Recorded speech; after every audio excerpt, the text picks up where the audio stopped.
Walker High School softball.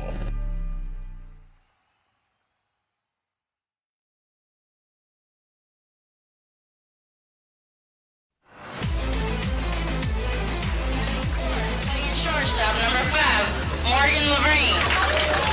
Batting fifth, playing center field, number 14, Madeline Edwards. Batting sixth, playing first base, number 35, Julie Stevens. Batting seventh and playing left field, 00, Cameron Eaton. Batting eighth and playing third base, number 21, Mallory Wheat. Batting ninth and playing second base, number 5, Morgan Pacino. The Lady Wildcats are coached by head coach Michelle Epperson and assisted by David Dykes, Larry Duvall, Cameron Jordan, and Sarah Hunt. Now for your Lady Wildcats, the non-starters, 00, Avery Ashford. Number 4, Isabella Watson. Number 5, Logan Mansour. Number 6, Maya the Dream. Number 13, Addison Thornton. Number 14, Angelise Mansour. Number 18, Kayla Ashford. Number 20, Peyton Gordon. Number 22, Adriana Arledge. Number 23, Hannah Capello. Number 27, Elena Dossie. And number 33, Alexis Dahlhammer. Now for your Lady Wildcats starting lineup. Leading off, playing first, center field, number 3, Kevin Hammond. Batting second and playing third base, number 1, Alexa Villar. Batting third and pitching, number 55, Lady Bailey. Batting fourth and playing second base, number 21, KK Riche. Batting fifth and playing first base, number 8, Ryan Shakespeare. Batting sixth and catching, number 7, Elena Daggerpont. Batting eighth and batting seventh and the DP, number 47, Kara Jones. Batting eighth, playing right field, number 17, Madison Welcome. Batting ninth and playing shortstop, number 2, Madeline Burgoyne. And in the flex, playing left field, number 24, Kylie Morris. Your Lady Cats are coached by head coach Haley Westmoreland and assisted by Kylie Guidry, Madison Janice, and Mackenzie Spangler. At this time, we would like you to remove your hats and stand as we honor America with the playing of our national anthem.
All right, and we welcome you to Walker High School.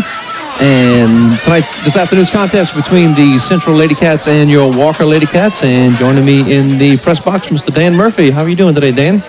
You know, Chris, it's a beautiful day, and today is the most called-in sick day of the year by employees. Well, close. It happens to follow the same day. It's the first day of the NCAA tournament. Right. But we're at work, and rumor has it Mrs. St. Pierre is paying us triple time for showing up to work today.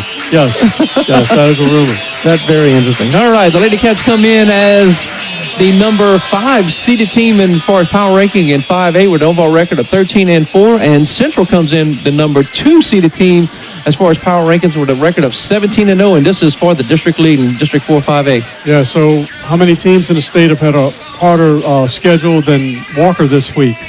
You play the number 5 team and the number 2 team in a matter of 3 days. So, right. Quite a schedule. So, Lady Cats come in, and they are tied with Central for the district lead. Central is 2-0 in district, and Walker is also 2-0 in district. So the winner of this game will be the outright district leader at the end of this game. Laney Bailey will be in the circle for the Lady Cats, and what a phenomenal pitcher she is, and we're looking for a good game out of her. Yeah, you know, she had a rough outing a couple outings ago, came back strong last outing against Live Oak, and look, the best players always rise to the top in the tough situations, and this is as tough as it has been all year today. So we're ready to get things started here. The first batter will be Autumn Besser, the catcher for Central, and Central undefeated, and Lady Cats with an overall record of 13-4. Laney Bailey looks in for the first pitch, and here it is, a little bit low for ball one. Central wearing the, I guess, throwback pinstripe pants today. You know, we were talking about before the game. Big fan of pinstripes. Here's the second offering a little bit outside. This time a little bit more momentum on the ball. That's a little too much adrenaline there on that one. And she will get settled down and find the strike zone. Very nice camera angle right there. We got a good camera angle behind the pitcher here for a good view of the game. Hits this one foul quickly over there by Coach Guidry. She don't even flinch, boy. She is all business down there. No, she didn't move, but everybody else jumped. But you're right, she did not move at all. 2-1 the count to Vesser. You would think she's the ex-catcher. You're right. This one a little bit high for a ball. Yeah, not a way you want to start off, walking the leadoff, man. Yep, and happy St. Patrick's Day to everybody. Absolutely. Wearing our green up here in the press box. This one a little bit high, and then that will be a walk. And so Bailey allows the first base runner. I think that's a nervous walk. You know, even though she's a senior, it's a nervous walk. Once she settles down, she's going to be the same old Laney Bailey. That's why it's packed over here today, because everybody knows the situation, number 2 versus number 5 here, and for the district lead. The batter, number 10, Reese Prestridge, the right fielder, batting left-handed here. Shows bunt and takes a strike. Nice pitch. She looked like she was a slapper trying to run up and slap the ball in the 2-hole.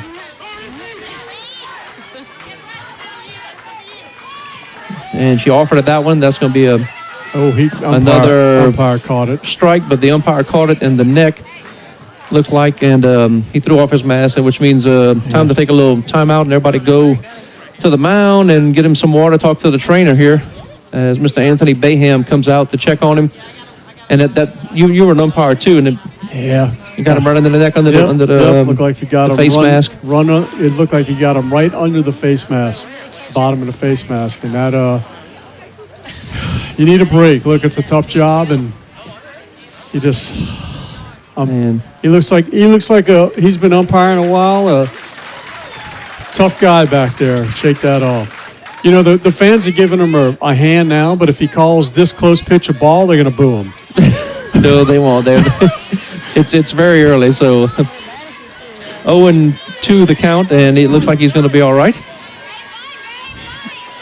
And it's a mutual respect thing to know when the catcher sees the umpire get hit, she goes to the mound, and of course when the umpire sees the catcher get hit, he'll go to the mound and slow the game down and let everybody recover. Yep, absolutely. 1-2 the count to Prestridge. Here's the pitch. And there is the first strikeout of the game for Laney Bailey. Strikeout number 1. Out number 1. That pitch was absolutely unhittable. I mean, that was gas on the outside corner. You can't do anything with that. The batter, number 22, Kaylin Heil, the pitcher.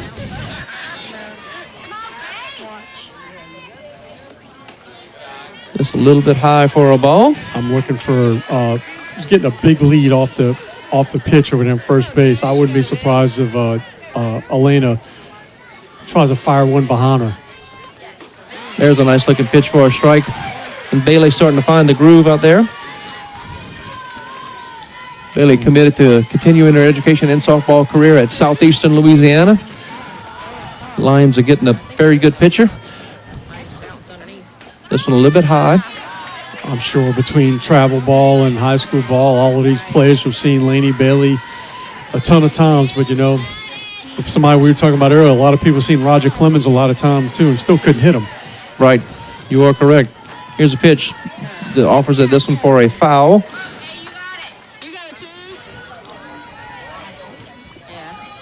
Two balls, 2 strikes. Just trying to protect the plate, make sure nothing gets by. Probably look for she got the left-hander high and outside, so maybe she goes high and outside to the right-hander here. Hio made all-district and all-metro as a pitcher last year. Fouls this one back. Came in with a .265 batting average. Man, no net, and that one's in the press box there. I was gonna save you though. I was gonna get under the desk. 2-2 the count to Hio. Here's the pitch. Nice looking pitch, and there's an outside corner for a strike.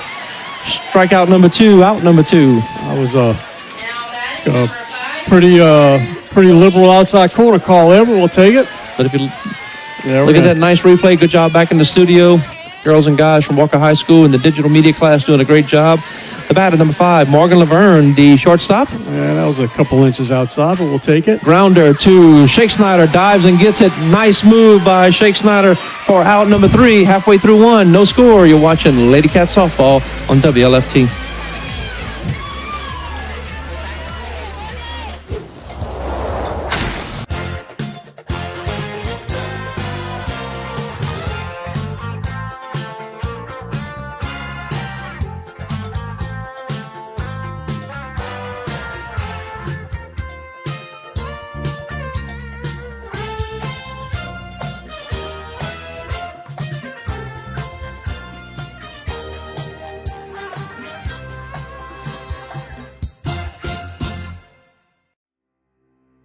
When you call on ALE Plumbing, it means you need a dirty job done right. ALE is locally owned and operated right here in Walker. They are a proud supporter of Walker High. ALE offers 24-hour repair service covering a wide variety of problems. ALE also offers some specialty work in the form of sewer line video inspections, slab leak repairs, and a certification installation and repair of backflow preventers. Give ALE a call to get it done. This game is brought to you by Wildcat Productions. You're watching Walker High School Softball.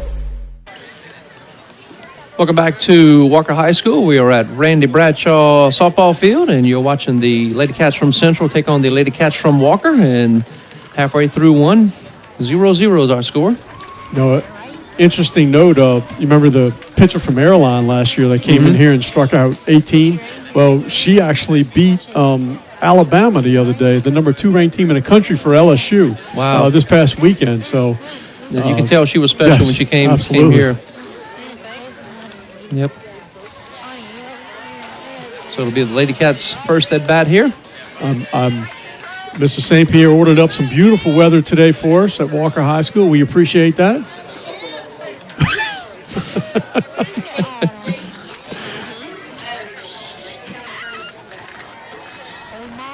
The batter, number 3, Given Hammonds, the center fielder, will lead things off for the Lady Cats here.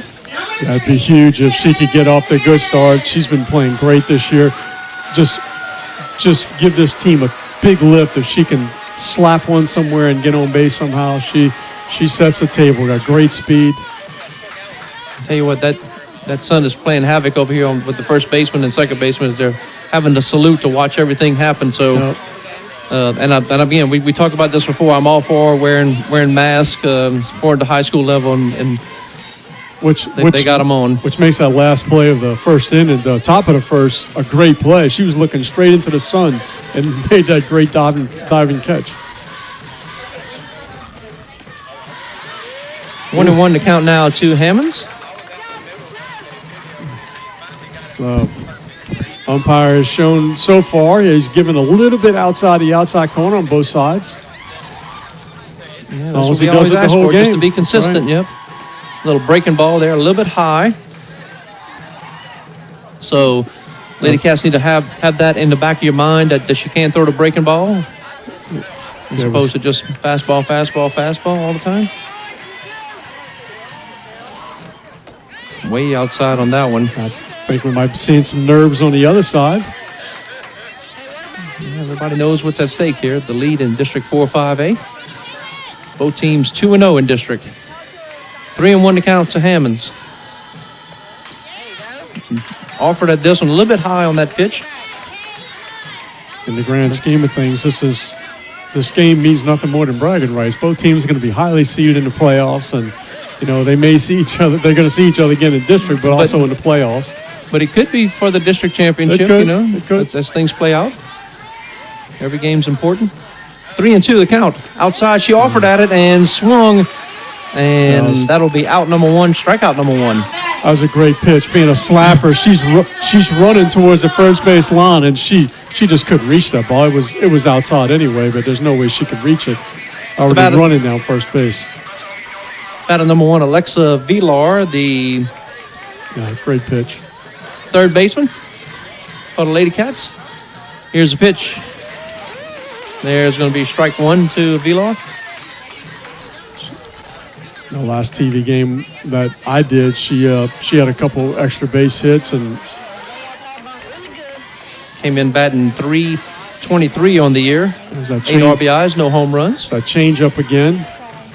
Just takes one batter just to sit on that changeup. So she's thrown one changeup to each of the first two batters so far. So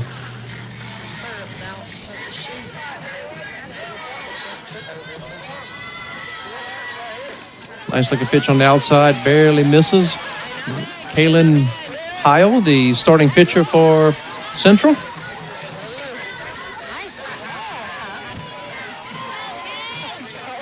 The junior. Of course, made all district and all metro last year. Here's another strike. Nice movement on that one. Yep. Just caught the outside corner. Good looking pitch.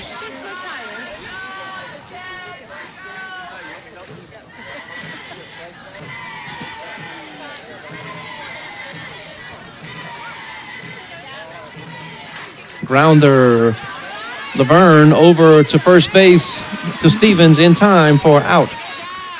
Number 2. Now batting, number 55. So now with nobody on, Laney Bailey, bases empty. You don't have to give her anything really good to hit, but although, look who you have on deck. One of the hottest hitters Walker has. Yeah, Coach Efferson for Central. Another changeup. Liking what she sees here. Laney Bailey, the batter, the pitcher for Lady Cats. Looks at ball number 1 outside.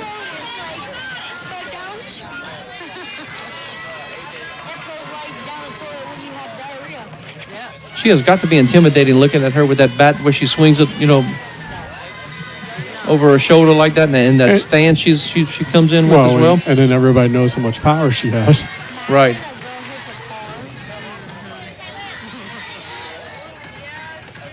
This one a little bit outside for a ball. Laney Bailey coming in batting .440, 11 home runs, 32 RBIs. If she gets a strike right down the middle with nobody on base, it is definitely a mistake. 2 balls and 1 strike to Bailey, a little bit outside for another ball. She's got no problem walking her. Bailey, the senior batter here for the Lady Cats, being very patient, waiting on her pitch. Here's the 3-1. Hits this one hard to right field. It's deep over, and making the catch is going to be Prestridge for out, number 3. So we're through 1. You score Lady Cats nothing and Central nothing. We'll take a break. We'll be right back with more Lady Cats softball on WLFT.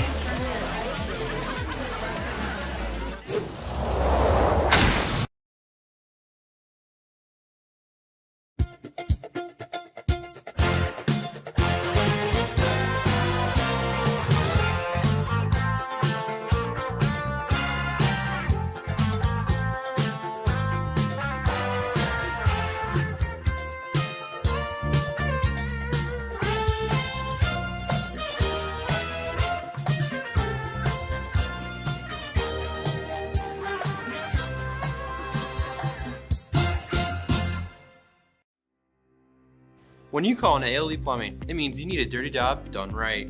ALE is locally owned and operated right here in Walker. They are a proud supporter of Walker High. ALE offers 24-hour repair service covering a wide variety of problems. ALE also offers some specialty work in the form of sewer line video inspections, slab leak repairs, and a certification, installation, and repair of backflow preventers. Give ALE a call to get it done. This game is brought to you by Wildcat Productions. You're watching Walker High School Softball. Welcome back to Walker High School. Crystal Deal along with Mr. Dan Murphy. Our next broadcast will be Friday, March 25th. Chalmette comes to town. And that game will start at 5 o'clock. Who? Chalmette. No, that was a joke. They're the Owls. Oh, yeah. Very good one, Dan. That is correct. Good one right there. The batter, number 14, Madeline Edwards, the center fielder. Grounds this one foul over to Coach Gator. This time she put the clipboard out and blocked it. Yep. Wasn't phased at all, though. She's probably been hit enough. I mean, if she sits right there, she's... God knows how many times she's been hit. Outside for another strike. Good job by Bailey. She's really settled in right now, Dan. Yeah, both pitchers with these two pitchers, you know, the first one to get one run on the board is going to feel really good about themselves. Bailey came in with a 1.77 ERA. That's pretty good. Stats from last game. That's pretty good. Yep. And the last game was a shutout. Right. Came in with 89 strikeouts. I'm sorry, 129 strikeouts. This one a little bit low. Don't want to lead walk the leadoff man. 2-2 the count. Yep, Bailey having a little bit of trouble with a mask. Make sure everything is comfortable for her. It's the pitch you want to make it happen on right here. Hits this one hard to right field. Can it be foul? And it is foul over there by the dugout. Laney's been a 3-year starter in the infield and on the pitcher circle, and she has lettered 3 years in a row for Walker High School. 2019, she was selected as first team All-District, District 4-5A MVP, first team All-Metro, first team All-Parish, and was selected the 2019 5A All-State team. That's a... To the mound to discuss checking out the ball because it was stuck under something back there. I want to make sure it didn't get scuffed up, scratched up. You know, the ball gets a little scuff in it, it breaks a little more. Yeah.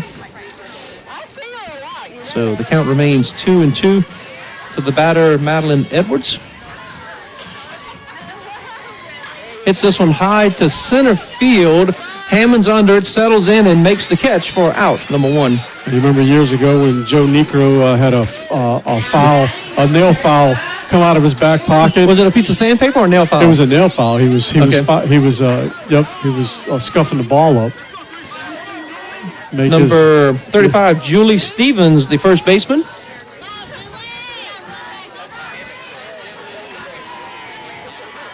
And here's an outside corner for a strike. Nice looking pitch right there again. The flags were really whipping earlier. Now they're picking back up a little bit. They were just lying down. And the fans were still just pouring in here. Great crowd. Great afternoon, great weather here. Off-speed pitch. It's going to hit this one foul. Will it stay in play? It will, and Morris over there trying to make the catch kind of had to avoid the tarp there. Yeah, that was a tough play. She was trying to find the tarp, and when she looked down and found the tarp, she just kind of run a little bit too far. 0-2 the count now to Stevens. I'm looking at Stevens' warm-up swing, and if that's her regular swing, you can get her out inside, high and inside. I don't know how she can get around on the ball. Nice looking pitch on the outside. There is strikeout number 3, out number 2. Or you just burn off the outside corner. That works too.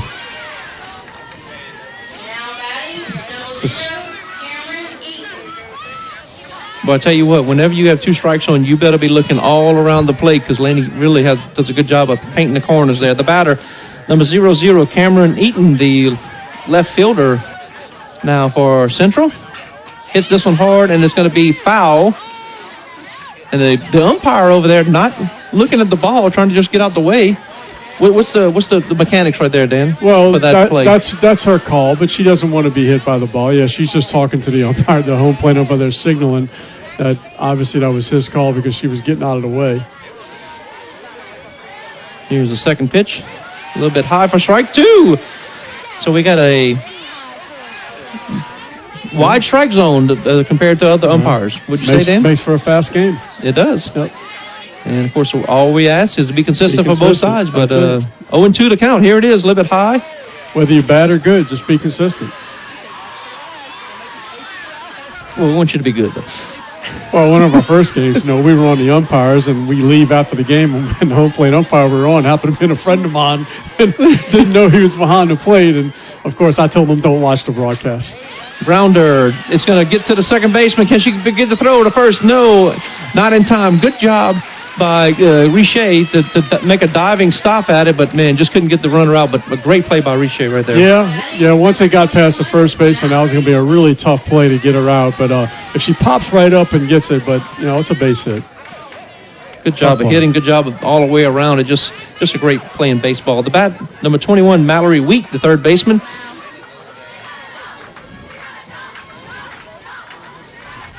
Hits this one foul. And a lot of late swings on Laney so far. Week going to Bishop State next year. Don't know where that is. 227 batting average this year. I do not know where that is either, but I'm sure Dan's going to find out where it's located. I'm going to get out my road atlas. Hits this one foul for strike number 2. That is in Mobile, Alabama. Mobile, Alabama, okay. That's a new one.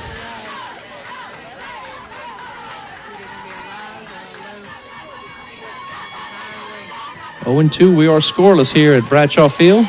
Ooh. Just inside for a ball. Great crowd. This is one of the best crowds we've had here. Yes. This reminded me of that game against Airline last year, a playoff game. Grounder foul behind the plate. We got fans on the Walker side over here past the dugout and fans on the Central side past the dugout as well, plus every seat in the bleachers filled. This is the best weather we've had for a game yet this year by far. I agree. What's our temperature right now? 75 degrees and sunny. And, of course, all the rain's coming through tonight. It is. 2 o'clock. So, but right now it is fantastic. 1-2 the count. Here's the pitch. Outside for a ball. 2-2 to Wheat. Make it happen here at 2-2. Yep, we got some Central fans sneaking in the back door there without paying. We got to get Coach Skiro on them. Mr. St. Pierre's going to see him over there. 2-2 and strike 3 is the call. Out number 3, strikeout number 4. Halfway through 2, your Lady Cats 0 and Central 0. We'll take a break. You're watching Lady Cat Softball on WLFT. I didn't know where to start to buy my first house. I knew there were things I needed from the house itself, but I wasn't looking for a house. I was looking for a home to raise my family. I like that Aaron and Joni took the time to educate me on the home buying and selling process, so I knew I was making the right decision for my family. They're both raising their families here, so they knew exactly where I needed to raise mine. Hey, I'm Erin. And I'm Joni. And we can't wait to work with you. Hey, my name is George, and I love the Chick-fil-A grilled nuggets. It's like me grilling at home. It tastes very similar to that, except the seasoning. I probably can't season it as well as Chick-fil-A does. The chicken's super tender, and honestly, the best nuggets I've ever tasted. This is Walker High School Softball, brought to you by Wildcat Productions. Welcome back to Walker High School. Chris Ledoux along with Mr. Dan Murphy here. Watching the Lady Cats from Central take on the Lady Cats from Walker. Both teams undefeated in district. Central comes in very impressive, 17-0, ranked number 2 in the state of Louisiana. And we know why. The pitching is outstanding so far. I mean, both teams. This is, this could easily be a 1-0 game. It could be a 1-0 game in 9 innings. I mean, that's the kind of pitchers we have on the mound today. But softball is a very unique game. We'll have to see how things play out here. Next broadcast will be March 25th versus Chalmette, and then March 31st, the first boys game, Thursday, March 31st, playing Scotlandville at 4 o'clock. That game, a very unique earlier start, but Scotlandville Hornets will be our first game right across the street. I'm gonna tell you something about Chalmette you probably didn't know. Okay, did you know Chalmette used to be in the Catholic League? No, I did not know that. When I was in high school, Chalmette was in the Catholic League. Oh, okay. The batter number 21, Caitlin Richey, the second baseman.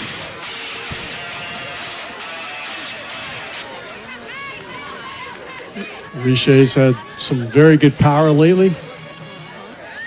2 grand slams in one game. Was a two-run homer last game.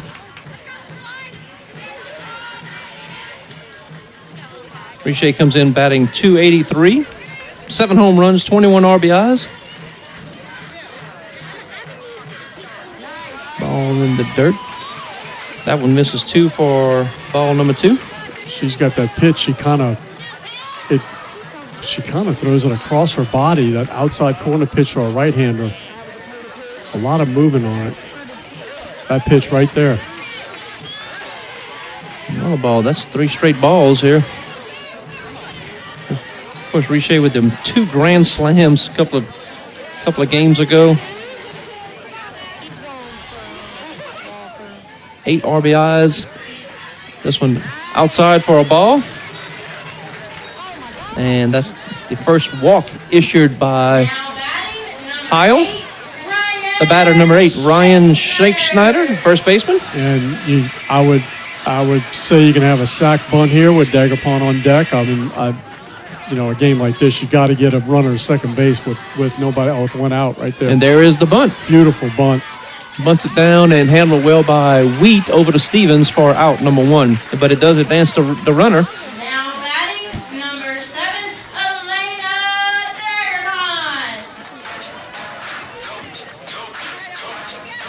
Dagerhon. She's been throwing a lot of outside pitches to right-handers, and Elena, as we've seen her, loves that inside pitch. So we're going to see what gives on this at bat. The batter number 7, Elena Daguerre, the catcher for Lady Cats. Here's the pitch a little bit low. She needs to lay off that outside. She lays off that outside pitch and makes her come inside. She's going to get a great swing or get a walk out of her.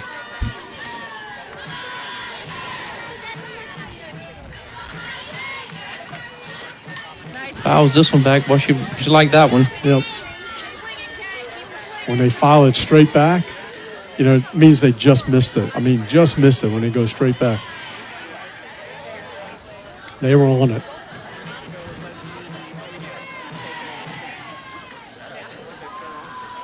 Nice little breeze blowing out the left. Get one up in a breeze. There's that outside. A little bit outside. Daguerre continuing her education in softball at Tennessee State University. Elena's been a 3-year starting catcher and has led her 3 years in Walker High School softball as well. I know how you love Tennessee. You have to go up there and see her. Grounder, that's going to be foul. Also about Elena, she's selected the 2nd team All-Parish, 1st team All-District, and 1st team All-Metro, and was also selected the 2019 5A All-State team. 2021, she was selected 2nd team All-District. Showed a lot of power in the past years and hasn't found that power yet, and this one's going to get past. That's a big play right there. As we now have a run at third base on the wild pitch. I mean, you just got to get it in play. Get it in play somewhere and get that run home. Full count, 3-2 now. 1 out. Run at third. Hits this one high. That's deep enough. Not deep enough. Oh, settling no, under it and yeah, making the catch. Tagging up and going back. Nice job by Eaton over there. Great throw. Of tagging up. Of making the catch and firing the ball in. Saving a run for Central. She would have been out by 5 steps at home. The batter, number 47, Kara Jones, the designated player. Jones comes in batting .350, 5 home runs and 17 RBIs. Get a good swing here, lay off that outside pitch. There's an inside corner for a strike. She's standing on top of the plate. And they got about a 6-inch hole in the batter's box, the right-handed batter's box. Yeah, that was Richey digging that hole when she got up to bat. Grounder to the pitcher, over to first base in time. And the Lady Cats strand a runner at third base. All the way through 2 innings, you score. Lady Cats 0 and Central 0. We'll take a break. You're watching Lady Cats softball on WLFT.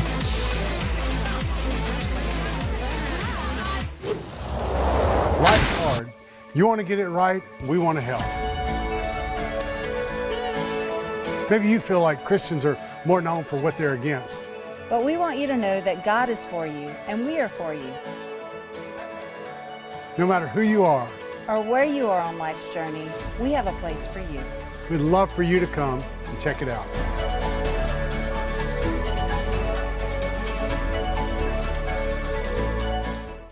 Livingston Parish Fire Protection District Number 4 reminds Wildcat fans to be fire safe this season and every season. District 4 consists of volunteer and professional firefighters, men and women of your community, your neighbors, providing fire protection and life-saving first response for accidents and medical emergencies. When you need help, we'll be there. Livingston Parish Fire Protection District Number 4, our family protecting your family since 1975. This game is brought to you by Wildcat Productions. You're watching Walker High School softball.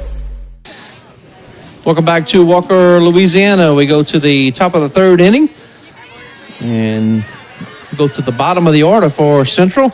Morgan Forcina, the second baseman, is the batter. We have 1 hit in the game so far through 2 innings. Forcina batting .333 for Central. You see a lot of batting averages take a slide today.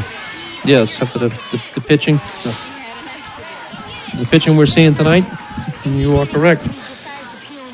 Bailey remains in the circle. Here's the pitch. Hits this one foul. Another late swing.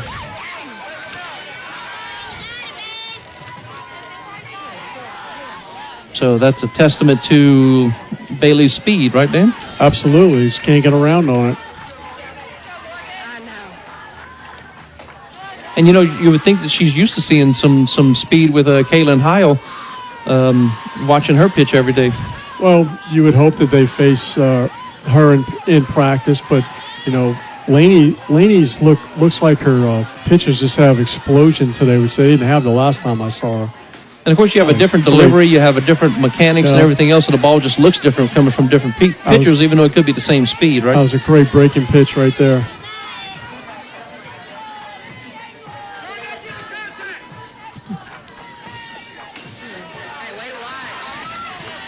This one a little bit high for a ball.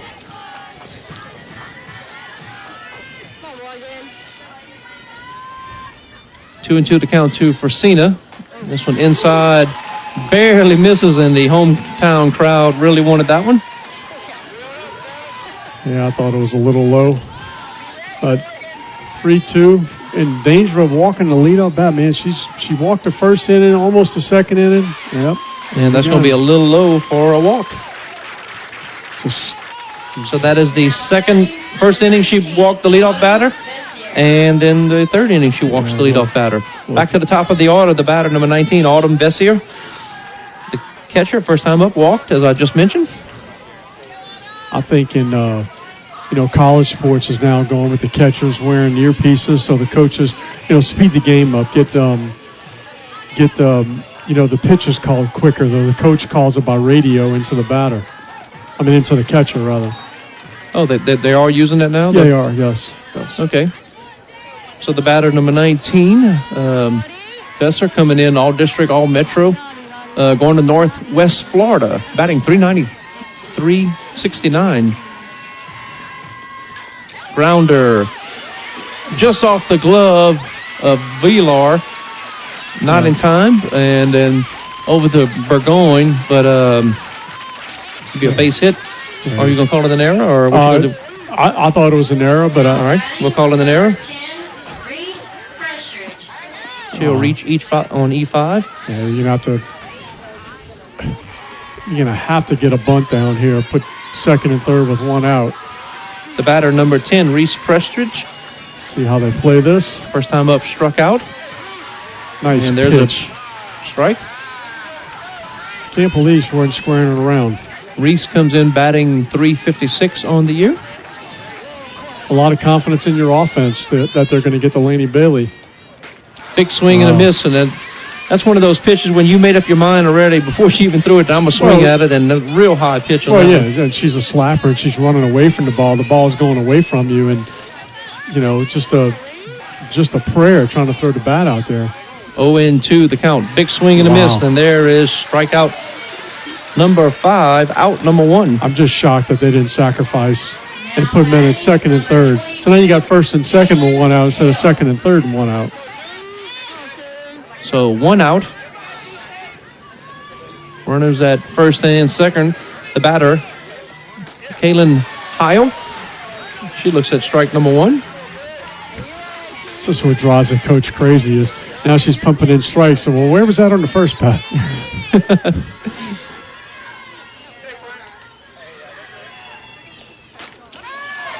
Man, you can hear that catcher's mitt pop way is. up here in the press box, too. She's got some velocity on there. See here, I told you, the same fans that were giving the umpire applause are on them now. Thankless job. That one misses. 2-1. Big pitch right here. Big pitch. My friend Robert Graves with his stat. Since 2011, Walker has 12 wins and 7 losses against Central. Grounder. Richey over to the shortstop for out number 2. Richey to Burgon. Nice looking play right there. So if they would have sacrificed the one-hole hitter, they'd be up 1-0 right now. That's why I just can't believe they didn't. I mean, it may work out for them, but you get an opportunity to get a run in this game, you got to take it. Right. We got our courtesy runner. Yep.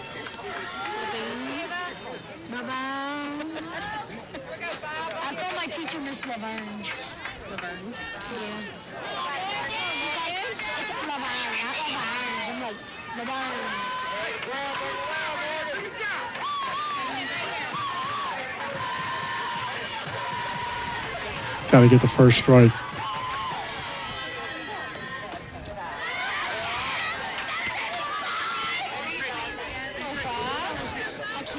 Laney Bailey's been in this position many, many times, and she's got through it many, many times.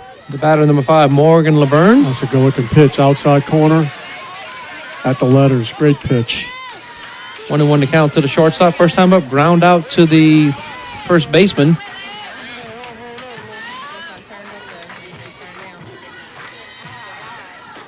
This one outside for a ball. Can't mess Laverne, around. shortstop, leads the team with home runs, all district and all metro, and she's going to Pearl River next year. A little bit high, and of course we thank Coach Michelle Efferson for giving us a little bit of information on her team there, and congratulations to her Lady Cats for getting those scholarships and continuing on. Absolutely, and their parents thank them for getting those scholarships. 3-1. Here's the pitch. Fouls this one. Another the parents, right. Very late swing there. 3 balls, 2 strikes. Runner on first. Now, shortstop needs to be aware. Runner on first will be moving. So a ground ball is short. You're going to have to go to first. Full count and 2 outs, which means they will be running on this pitch. Big swing and a miss. Big strikeout. Out number 3. That's some high cheese. Halfway through 3, your score. Lady Cats 0, Central 0. We'll take a break. You're watching Lady Cats softball on WLFT.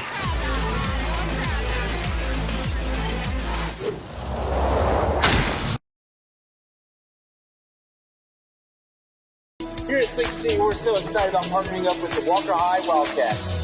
For over a decade now, I've been helping customers find a more personalized sleep experience through selecting a new mattress. At Sleep City, we have a new Power Cool mattress which literally blows cold air as you sleep. If personalized comfort is your thing, try our new Instant Comfort mattress. Here at Sleep City, we treat our customers like friends and family. We know that when you come here, you're looking for a good mattress and a great deal. I'm Trevor Hinkle, and I want you to know that's a promise we can deliver.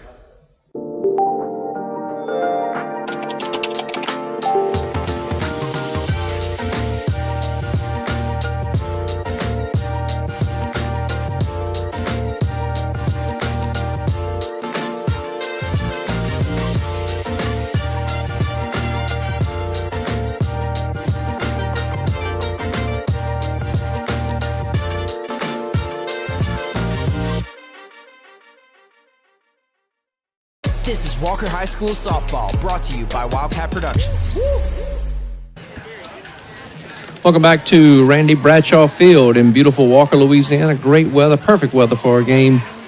And all these people are definitely taking advantage of this in the beautiful weather. Yeah, absolutely. And we have a huge weekend in the greater Baton Rouge area for sports. You got LSU baseball starting SEC play against Texas A&M. You got the women's basketball team hosting NCAA Regional Saturday, and then you have the men in the NCAA Regional tomorrow. So in Wisconsin, Yep. So huge weekend. Absolutely. And of course, they also got the St. Patrick's Day Parade Saturday in Baton Rouge as well, too. So the batter, number 17, Madison Wilcom, the right fielder. And speaking of right field, all the right fielders had their eyes shaded for the sun right in their eyes.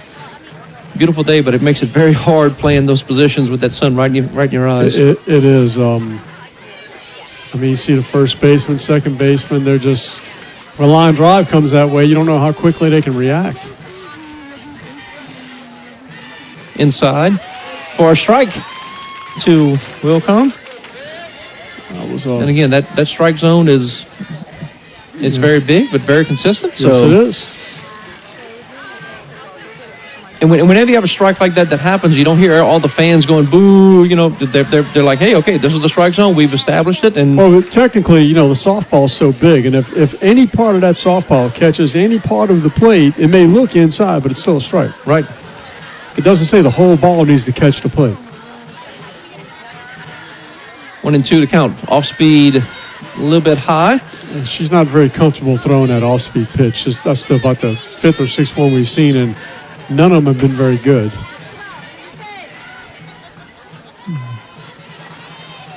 Callan Heil. Here's the pitch.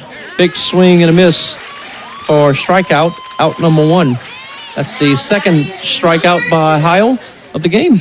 Yeah. You know, we said it last inning is that, you know, the first team that can get a run across. Well, I said I can't believe Central didn't try to play for a 1 run last inning. They played for a big inning rather than 1 run. It could easily be a 1-0 game. I mean, 1-0 can win this. So the batter, number 2, Madeline Burgoyne, the left fielder. This one a little bit outside for a ball. She's trying to live on that outside corner. The right-handers. You know, so far Walker's not chasing it.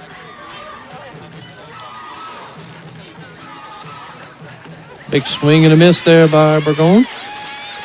That one up in your eyes looks so big, but if you hit it, you're probably going to pop it straight up. Burgoyne going to LSU Alexandria next year. I know where that is. So fall career. Nice. Now she gets the breaking ball, but it didn't get the call. High. And she's very disappointed at that. She thought she had a good pitch there and did not get the call on that one. That's the best one she threw. Madeline, 3-year starter in the infield and has led her 3 years at Walker High School. Second team All-District in 2021. Also was selected to the honorable mention at All-District team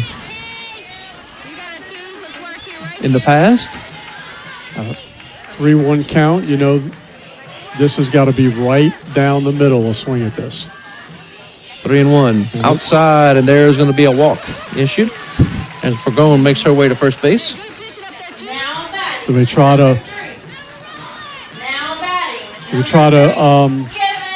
steal a base? I mean, you got to make something happen. You're right. I agree, Dan. Test the catcher's arm. You got to see if she can do it.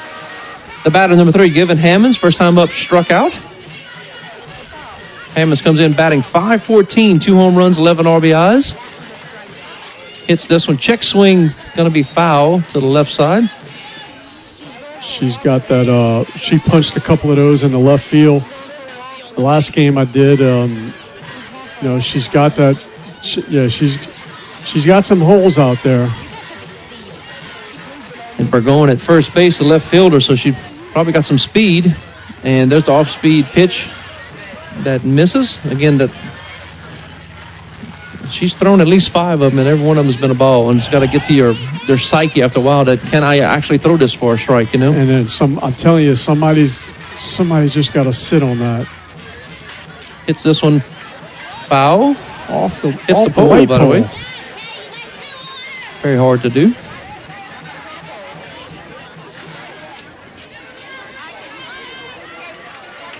Just to clarify, she didn't hit the foul pole. She just hit the light pole. Because hitting the foul pole was actually fair ball for a home run. But 1-2 outside, slaps at it. Heil over to first base. Stevens in time for out number 2. That was a great play. I mean, when a pitcher can feel their position like that, I mean, that wasn't an easy play. It was tapped in front of the mound. She bounced out, got it, and fired a strike to first base. Tell you what, every time she's handled the ball at the pitcher's mound, she's been very, very calm and collected going to first base. The batter number 1, Alexa Vilar, first time up, ground up to the shortstop. Here's the first pitch for a ball. Alexa can just get one through the hole somewhere. It could be 1-0. Hammonds would. I'm sorry, that's not Hammonds on second. Bergeron on second. She has very good speed, and she should score easily on a base hit. Grounder. Nice job by the base runner. Over to first base and comes off the bag, but does tag her for out number 3. After 3 innings, you score Central 0, Walker 0. We'll take a break. You're watching Lady Cat Softball on WLFT. Sharkey is a licensed and reputable HVAC contractor. They support Livingston Parish Public Schools and surrounding parishes. Sharkey specializes in maintenance, service, repairs of all HVAC equipment, and offering competitive rates. Call us at 225-222-3332 and find us on Facebook at Sharkey Mechanical Services, LLC. Sombrer's Mexican restaurant offers our customers some of the most authentic and delectable Tex-Mex cuisine in the area, all served in a family-friendly atmosphere. We use only the freshest ingredients of the highest quality, from our delicious enchiladas and burritos to our amazing chicken steak or shrimp fajitas, the house specialty. We have something to please everyone. Join us for food and fun at Sombrero's Mexican restaurant. This game is brought to you by Wildcat Productions. You're watching Walker High School Softball. Welcome back to Walker High School for the 4th inning. Central taking on Walker. Central came in overall record 17-0. Walker comes in overall record 13-4. Both teams 2-0 in District 4-5A. This game is for the lead in District 4-5A. Next game for Walker will be taking on Denham Springs. At Denham Springs, March 22nd. And next game for Central will be taking on Zachary March 22nd. Correction, the Lady Cats will be playing Friday and Saturday at the Lutcher tournament, so they'll have some more games added to their schedule at the Lutcher tournament. We don't have the official Central bracket, but they could be playing at a tournament as well. Yeah, good way to get some, everybody some swings playing these tournaments every weekend. The batter, number 14, Madeline Edwards, the center fielder, hits this one high, going to be foul. Her first time up, flew out to the center fielder.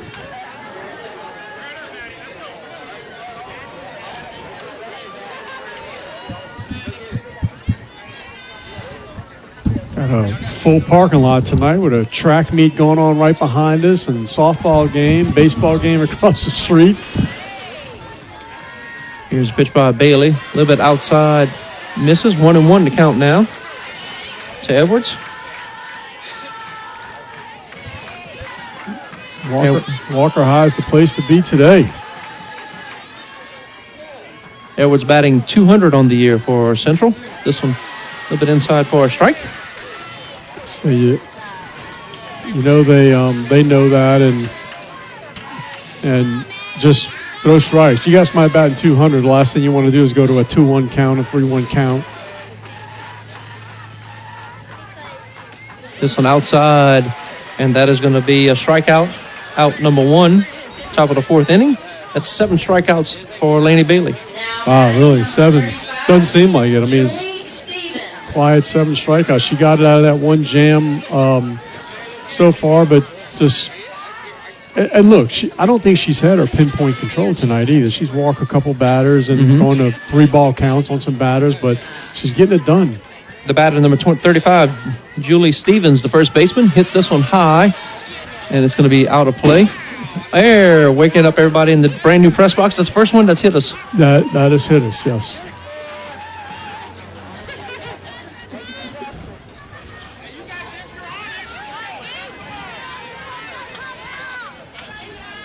Julie Stevens coming in batting .375 for Central. Second pitch a little bit outside for a ball.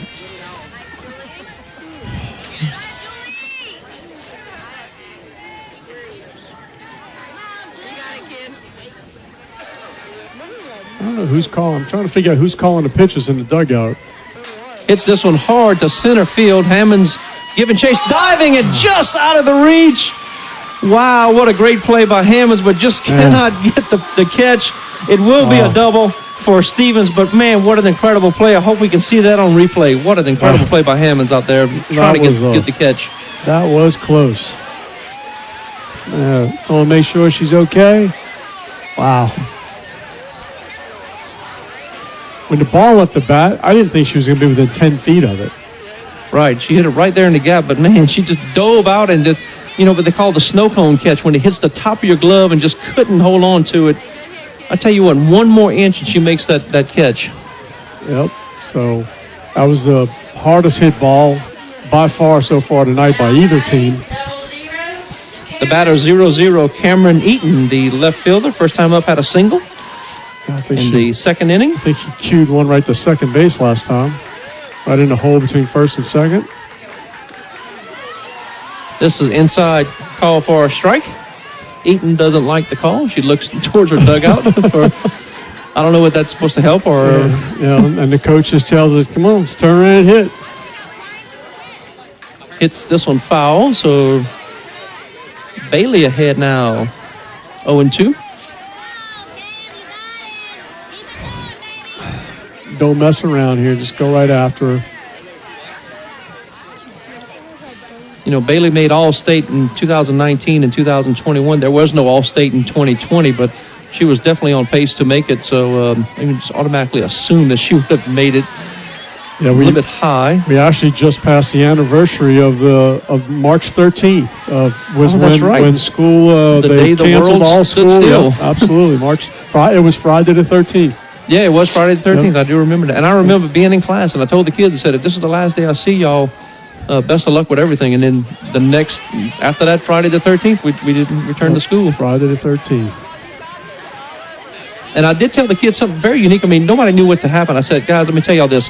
I don't know how to tell you to prepare for what's about to happen, but I can tell you the worst thing to do is not to prepare. Oh, I thought you were going to say go buy toilet paper. No. Oh. No, just one of those unique things. 1-2 the count. Here's the pitch. Hits this one high and going to be out of play. So Eaton with a small stature, but she's getting a lot of contact on the ball there. She is. I mean, you think Lainey Bailey's going to blow it right by her, but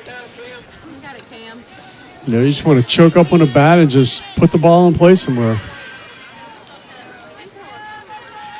1-2 to count to Eaton. Here's the pitch.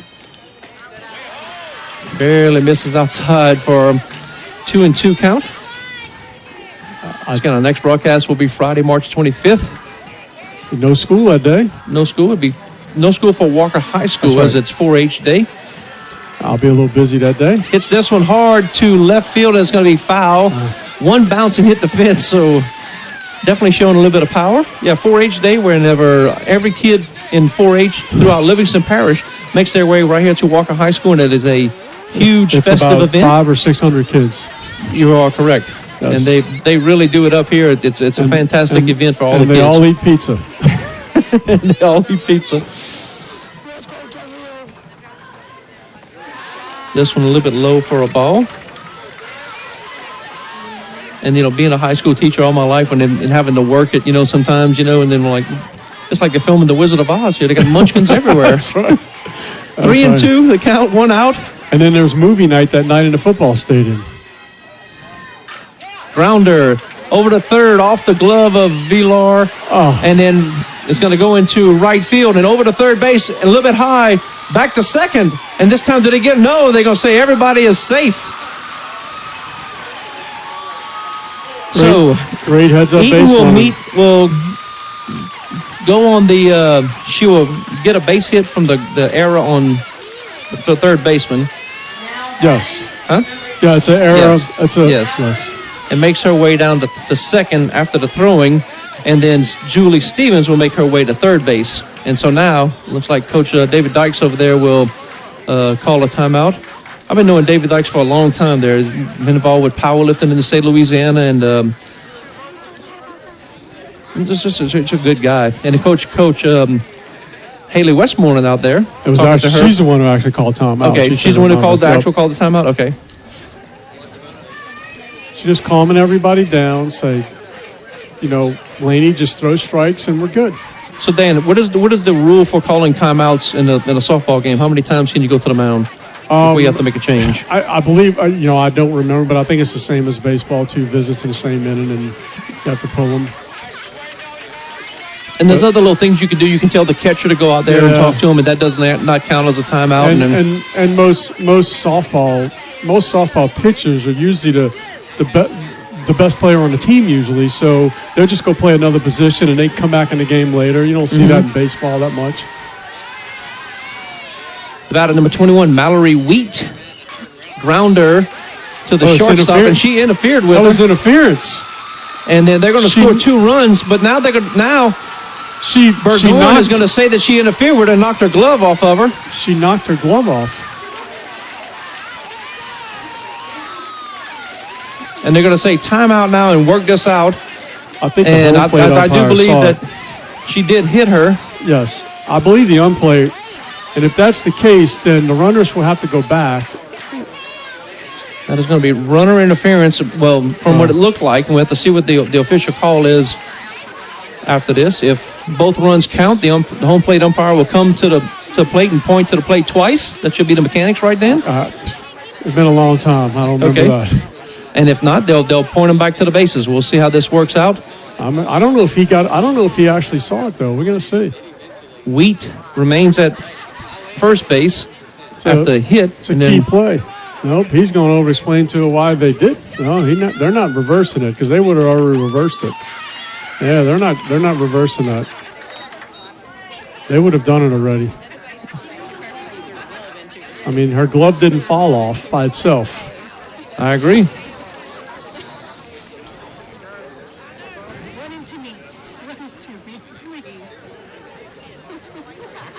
And if we have a replay, that would be interesting to see right now, the replay of what happened at the shortstop position, if y'all had it back in the studio or not.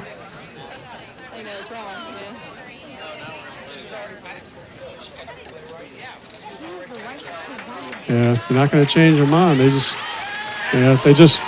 And look. So it will be a 2 RBI night for Mallory Wheat. And unfortunately, where the base umpire was, she was blocked out because she was behind the shortstop, so she couldn't exactly see it.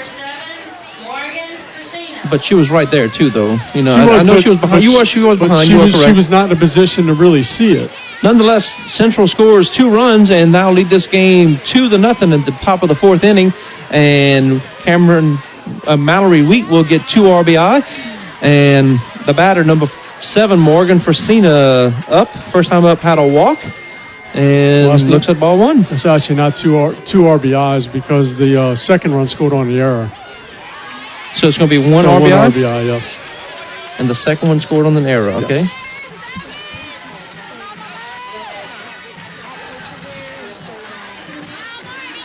One and 1 the count. Here's a pitch. Big swing and a miss. Well, look, that's why you put the ball in play. You put it in play and make somebody field it.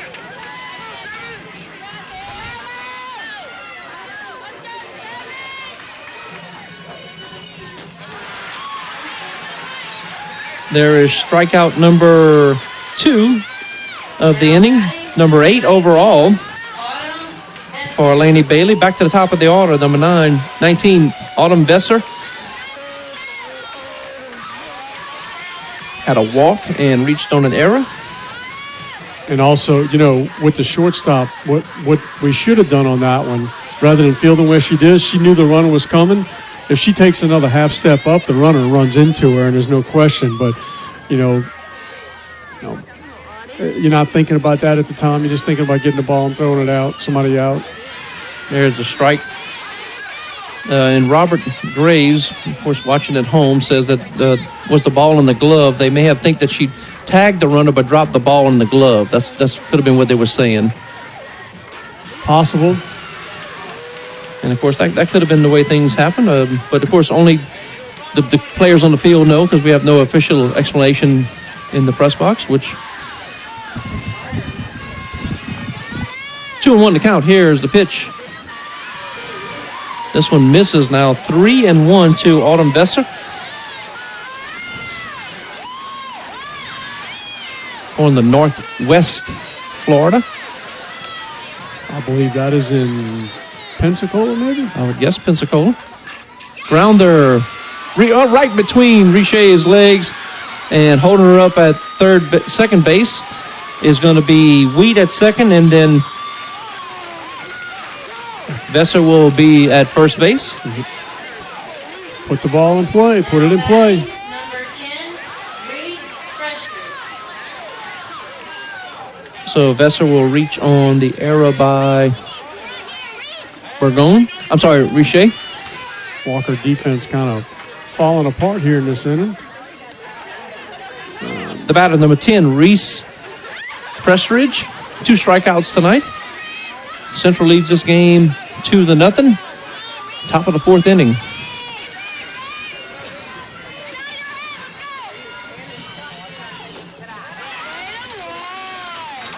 There's a ball to Pressridge. We were sailing right along here. Went to the top of the 4th. Fast game and then one play. one play. This one foul. Look, you got to give it to Central. They're putting the ball in play. You know, I mean, yeah, she has, 8 strikeouts, but they put the ball in play when they needed to. You know, our policy is to do 5 girls softball games and 5 baseball games and, of course, any home playoff games. But with a little caveat this year, because we already got a game scheduled for the boys on April 21st against Zachary. Should the Lady Cats make it to the quarterfinals, that is scheduled to be the same date. So not sure how we would be able to get both games on. You're going to be here, and I'm going to be across the street. And we're going to call both games at the same time. Just want to say that because the Lady Cats are currently number 5 team in the state. Could have all their games at home, and should it be a quarterfinal game, it would be kind of interesting how the powers that be make that decision whether we call a baseball game or a softball game. I know what it's going to be already. Well, we're going to do the playoff game. All right, Dan, I got it right from the horse's mouth. We're going to do the playoff game. All righty, there we go. The playoff game will be, and of course they can try to make it up some kind of way from across the way. 2-2 to count, 2 outs. Here's the pitch. Straight to the third baseman. Vilar nabs it, but Central does do some damage. 2 runs at the top of the 4th inning to lead this one 2-0. We'll take a break. You're watching Lady Cat Softball on WLFT. Sharkey is a licensed and reputable HVAC contractor. They support Livingston Parish Public Schools and surrounding parishes. Sharkey specializes in maintenance, service, repairs of all HVAC equipment, and offering competitive rates. Call us at 225-222-3332 and find us on Facebook at Sharkey Mechanical Services, LLC. Sombrer's Mexican restaurant offers our customers some of the most authentic and delectable Tex-Mex cuisine in the area, all served in a family-friendly atmosphere. We use only the freshest ingredients of the highest quality, from our delicious enchiladas and burritos to our amazing chicken steak or shrimp fajitas, the house specialty. We have something to please everyone. Join us for food and fun at Sombrero's Mexican restaurant. This game is brought to you by Wildcat Productions. You're watching Walker High School Softball.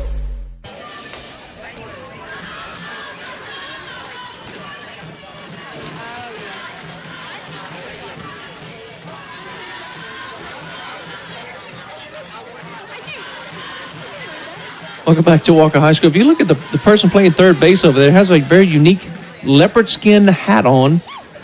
You see that? I've never seen that before. going through warm-ups here. Dan, you want to talk about the hat there that she had on? I do not.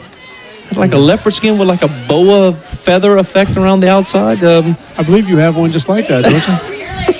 No, I never did. Not like that one. We go to the bottom of the fourth inning. Your batter, number 55, Laney Bailey. 0 for 1 tonight with a fly out to right field. Normally she's a left center field hitter, but flew out to right field. And if you're Central, this is what you want to see Laney Bailey come up with the bases empty. Here's a pitch to Bailey. Off-speed pitch. Hits this one hard to left field. It's deep, and it's off the scoreboard. Laney Bailey with a one-run home run. I told you someone was going to sit on that breaking pitch. And she was waiting for that breaking pitch and just tomahawked it. 2-1 your score after the Laney Bailey home run. So Laney adds to her home run total. I don't think she's going to throw that changeup anymore. Now batting number 21,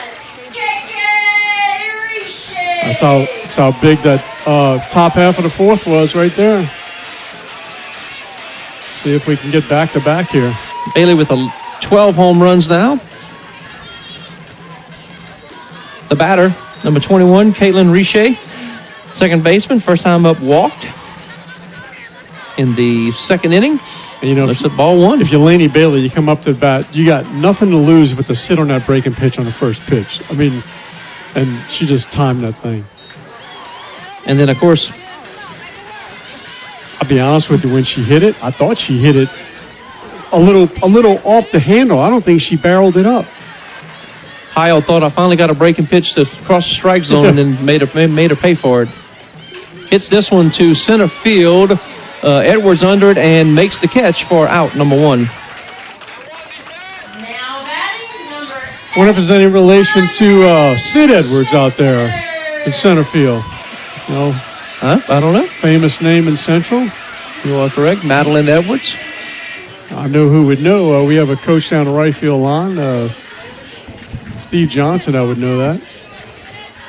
Correct. The batter, number 8, Ryan Shake-Snyder. First time up, ground out to the third baseman. Was Laney Bailey, was that the first hit of the night? I believe it was.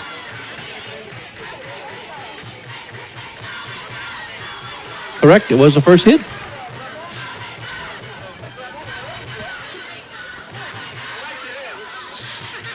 Here's a pitch a little bit outside for a ball to Shake-Snyder. Got to get a runner in scoring position with less than 2 outs. Ryan Shake-Snyder going to McNeese State next year. Been a 3-year starter and played a little bit of pitcher and first base. Hits this one foul toward the dugout. Also, Ryan, 2019 first team All-District, second team All-Parish, second team All-Metro, and our team's Golden Glove Award winner.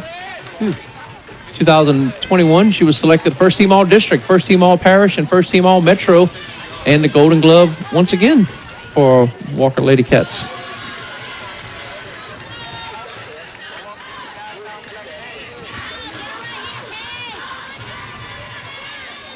Two. She doesn't want to go 3-2.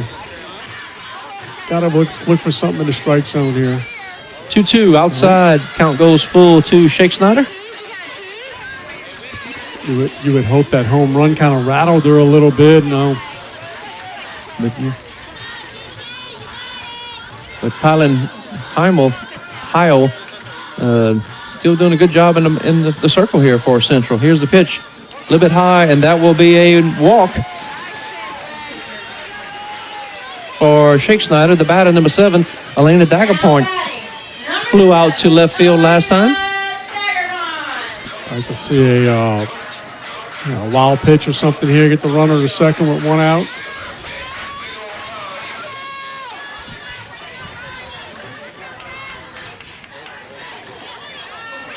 And is that the announcer? This is going to be a pass ball as Shake-Snyder will make her way down to second. Did I just ask for something and got it? Yeah, you did rattle her. I think it was you that rattled her. No, Dan. I just said we need a little pass ball here to get a runner at second, one out, and there it is. Yep, there it is. Big swing and a miss by Daguerpont. Just get it in play, make them field the ball. Kind of hard to overthrow the first baseman. She's tall, man. She's got to be every bit of 5'10", 5'11", playing first base. Grounder to the pitcher, over to first base in time, over to third base, and sliding in will be Shake Snyder. That's right. That's advance the runner. Well, that's important because now that wild pitch ties the game, and you make the pitcher and catcher think about what they're going to throw. So now runner at third base is going to be Shake Snyder, the batter, number 47, Kara Jones, the designated player, first time up, ground out to the pitcher. She has enough power to get it out.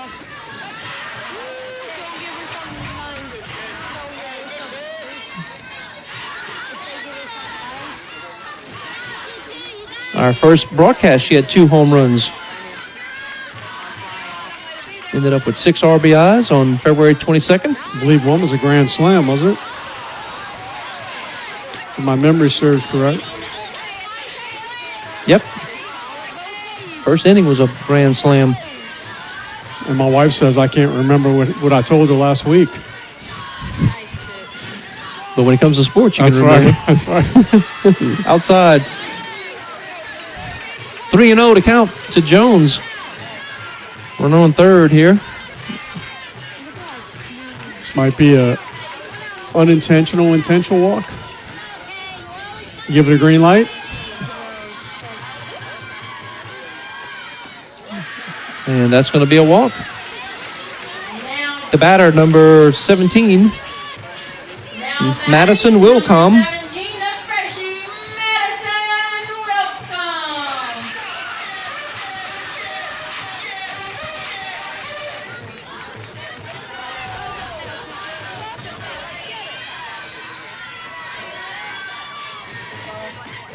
Madison's first time up in the third inning, struck out. A little, feeling the heat on the mound. You got to be good with the pitches. You can't put one in the dirt, because if you do, it might be a tie game. His first pitch fouls this one back.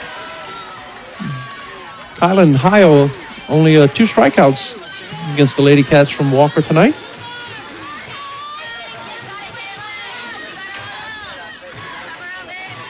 Doesn't matter how you get the outs, does it?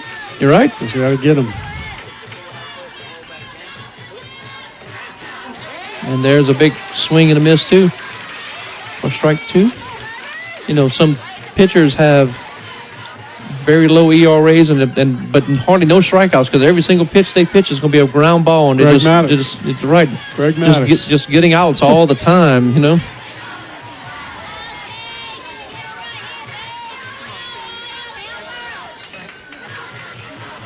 1-2 to count to Wilcom.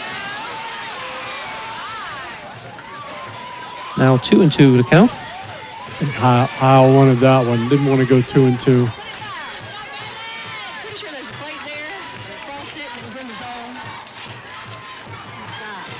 Two outs. Here's the pitch. Hits this one foul. Hope everybody is safe with the weather coming through tonight. Chance of hail, some possible severe stuff. So hopefully everybody does well with the weather tonight coming through. Whose Jeep will be in the garage? Yours or your wife's? Both of them. We have a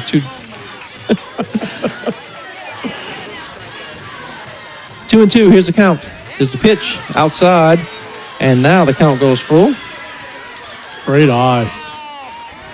It's a tough pitch to lay off of when it's just breaking outside. It's like it's like a softball equivalent of a slider.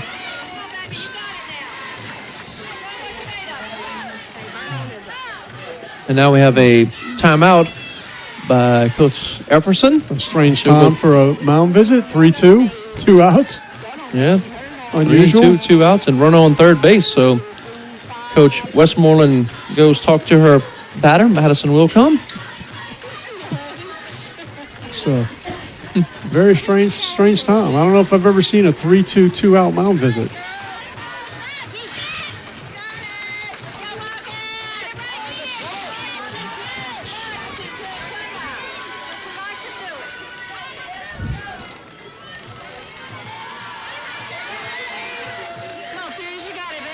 Three and two to count. 2 outs. Here's the pitch. Hits this one right over the head of the pitcher, and it will score a run. Will be a base hit by Wilcom and an RBI. That was like a gap wedge that just stuck on the green. It was. Very good analogy. I mean, if I gave you 10 tries at home plate to throw the ball there, you couldn't throw it right there. You're right. She hit it there. That had some spin on it, huh? The batter, number 2, Madison Burgon, the left fielder, walked in the 3rd inning. This is her second at-bat. And Howe just lives in that outside corner.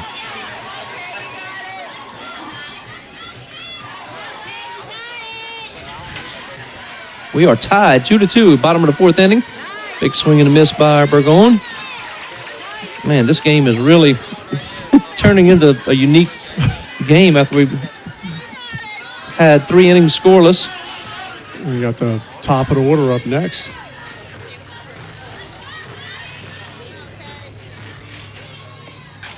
Hits this one into the gap in the left field. They're going to hold Jones at 3rd.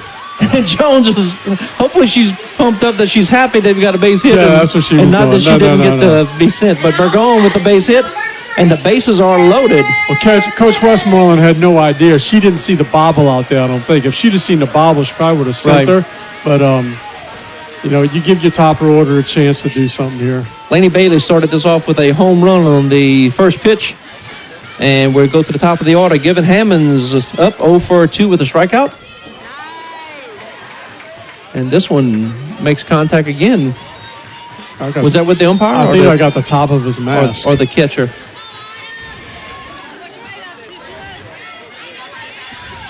I think it went right off the top of his mask.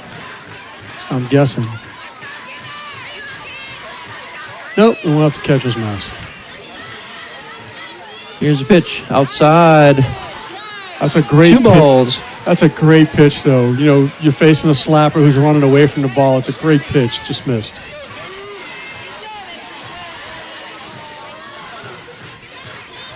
One and one, 2 outs. We are tied. Bases are loaded. Hammond's the batter. Here's the pitch. Outside for a ball, and they're going to wave the runner in. No, but she does not call her in. As Coach Westmoreland right there is saying, no, it bounced off too hard. She would have been out. Laughing. She would have been out. She'd have been out. That ball bounced off the bricks. That's the right call. Bounced off the bricks and shot right back. Right.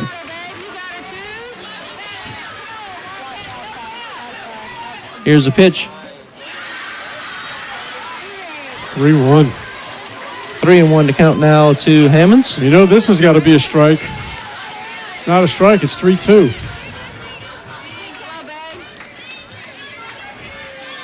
Three and one to count. 2-2 is our score. Bottom of the 4th inning. We are tied. Bases are loaded. Hammond's the batter. Heil pitches a little bit high, and they're going to say strike 2. That was a good pitch. That was a good pitch? Absolutely. A little bit high behind the strike zone, but it was a strike. Now it's full count. Everybody's moving. And I believe that was the breaking ball on that one, right then? I thought it was a little bit of breaking ball on that one, maybe? I didn't think so. I think we may have seen that breaking pitch for the last time. 3-2. Here's a pitch. Outside. She swings at it. It's going to be just enough to get out of play for a foul ball. And, boy, if she doesn't swing at that one, looked like it would have been a ball and could have had a run. Yeah, but, it's coming at you so fast, so much stuff going on. She did make contact and didn't swing and miss. That's what's important. Yeah, you don't want to make it the umpire's call. Let me see. Yeah, that was close. That was close. We've seen him ring those up, so.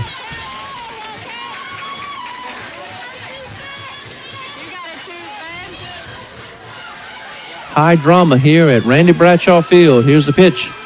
Hits this one high and under it, and making the catch is Eaton for out number 3, but the Lady Cats do score 2 runs. We're tied after 4. Lady Cats 2, Central 2. You're watching Lady Cats softball on WLFT. I'm William Scott Dykes, and we're the official law firm of the Walker Wildcats. We're Livingston Parish lawyers helping the people of Livingston Parish. We're located just off the interstate in Walker. If you're injured in an accident, if you have a criminal matter, or if you need a succession, give us a call. Don't go to Baton Rouge for an attorney. For attorneys you can trust, call us.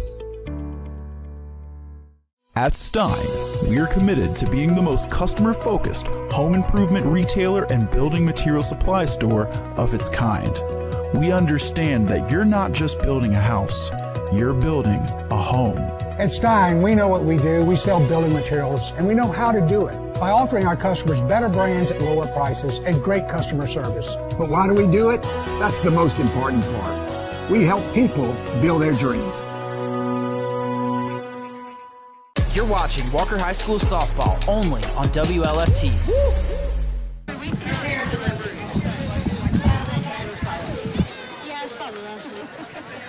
Welcome back to Walker High School. Crystal Dew along with Dan Murphy. Go to the top of the 5th inning in this District 4-5A contest. We are tied 2-2. The winner takes the lead in District 4-5A as both teams are undefeated, 2-0 in district. Central comes in with overall record of 17-0 and Walker 13-4. So Laney Bailey remains in the circle. Very important inning here for Laney to get ahead. To get ahead of these batters and get Walker back up to bat. I believe she's up to bat next inning. Kylan Emil, the Heil, the batter, number 22, the pitcher, struck out the first time up and then was put out at second base. She's shaking her head like, well, I'm not getting that pitch. She didn't like that call. 0-2 to count as Bailey gets another strike. Here's a pitch. A little bit outside for a ball. Trying to get her to swing at something here. But when you got another pitcher, they know, knowing the strike zone and knowing what the umpire's going to call after 5 innings, you kind of got him down. Hits this one right in the dirt. Have to see if Dagerporn can get her out. And nice play by Elena Dagerporn of being very methodical and waiting for the play to play out, but got a runner. That was an outstanding play because that ball was about 4 inches in fair territory, and you got a runner running down. You don't want to hit the runner in the back. It's just a beautiful play. 1 out. So 1 out. Got to continue to get ahead of these batters. It's a little outside. The batter, number 5, Morgan Laverne, 0-for-2 with the strikeout tonight.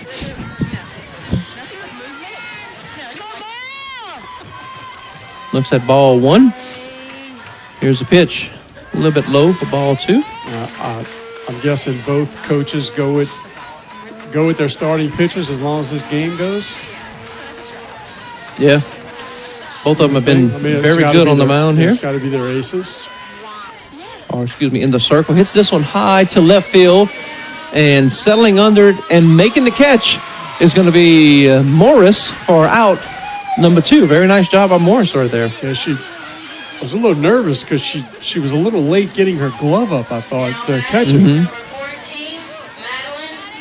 And just like us talking about all the sun and everything else, the sun is completely gone now. And looking at the outfield, and we are completely in the shade. The lights are on here.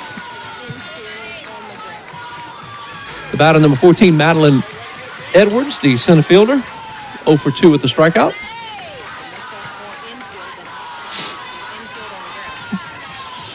This would be huge for Walker if they get this batter out and make Howell go back out and throw some more pitches. She kind of labored that last inning, threw a lot of pitches last inning.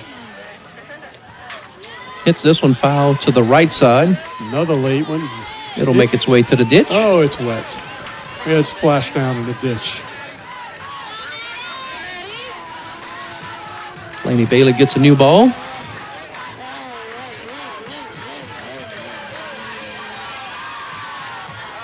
Here's the pitch. Hits this one high in the air. Under it will be the shortstop, and making the catch will be Burgon for out number 3. Halfway through 5, your score, Lady Cats 2, Central 2. We'll take a break. You're watching Lady Cats Softball on WLFT. I'm William Scott Dykes. And we're the official law firm of the Walker Wildcats. We're Livingston Parish lawyers helping the people of Livingston Parish. We're located just off the interstate in Walker. If you're injured in an accident, if you have a criminal matter, or if you need a succession, give us a call. Don't go to Baton Rouge for an attorney. For attorneys you can trust, call us. At Stein, we're committed to being the most customer-focused home improvement retailer and building material supply store of its kind. We understand that you're not just building a house, you're building a home. At Stein, we know what we do. We sell building materials, and we know how to do it by offering our customers better brands at lower prices and great customer service. But why do we do it? That's the most important part. We help people build their dreams. You're watching Walker High School Softball only on WLFT. Bottom of the 5th inning we go.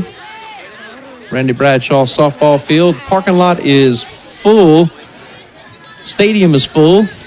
Down the side, down the right field line, you got Coach Steve Johnson, Mr. Terry Peters, Mr. Bo Graham, all the dignitaries out there. That's the heavy hitters club out there. Yeah, there's a lot of elbows rubbing out there. That's right. a lot of dignitaries. We go to the bottom of the 5th inning. Your batter number 1, Alexa Vilar, 0 for 2 tonight. 2 times ground out to the shortstop. Okay, even if she hits one in the gap, you stop at first, because if you go to second, they're going to walk Laney Bailey.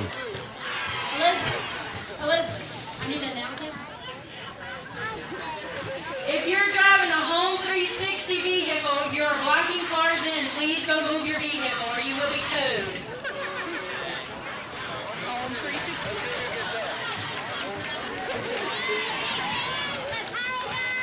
Run out of parking. Coach Westmoreland officially run out of parking spots in the Walker parking lot. Had some encouragement over there. This one hit foul to the right side again. In the ditch as well.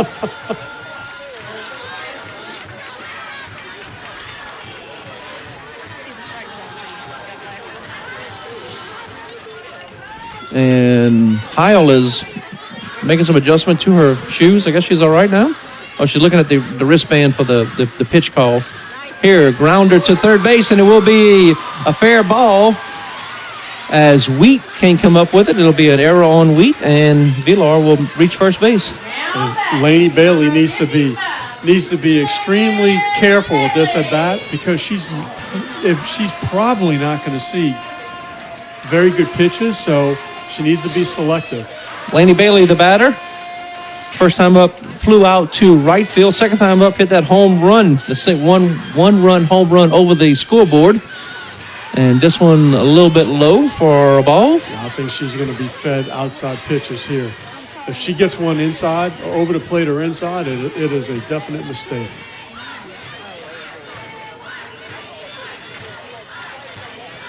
Bailey looks in. Here's the pitch outside for a ball.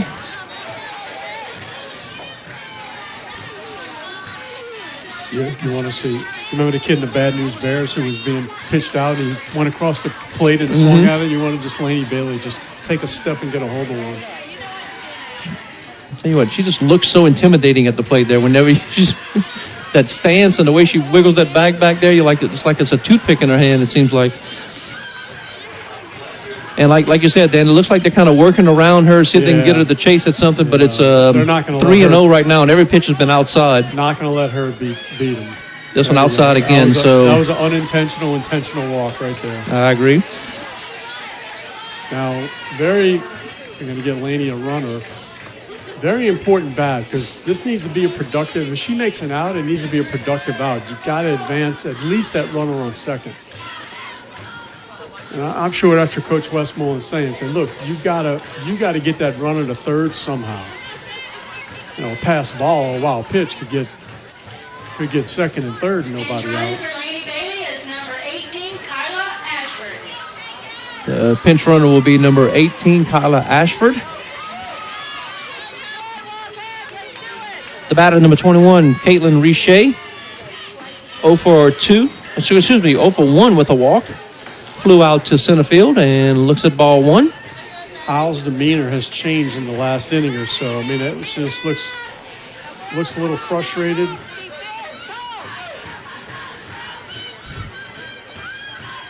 Here's a pitch inside for a ball.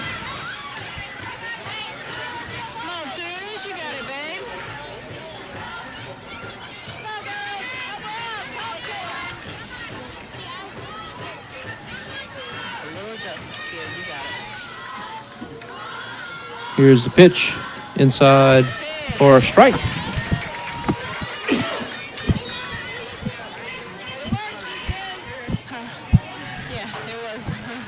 That was a fortunate strike call there. There could have easily been 3-0. That was a close pitch. Here's the pitch. Hits this one high. It's going to be out of play over the lights. It's just as high as the light pole out there. She really hit that one high. And me looking at the lights, got my eyes got the little burn spot, I guess you would say, from looking straight into the lights trying to find the ball. Nonetheless, 2-2 the count to Richey. Of course, Richey hit those 2 Grand Slam home runs a couple of games ago.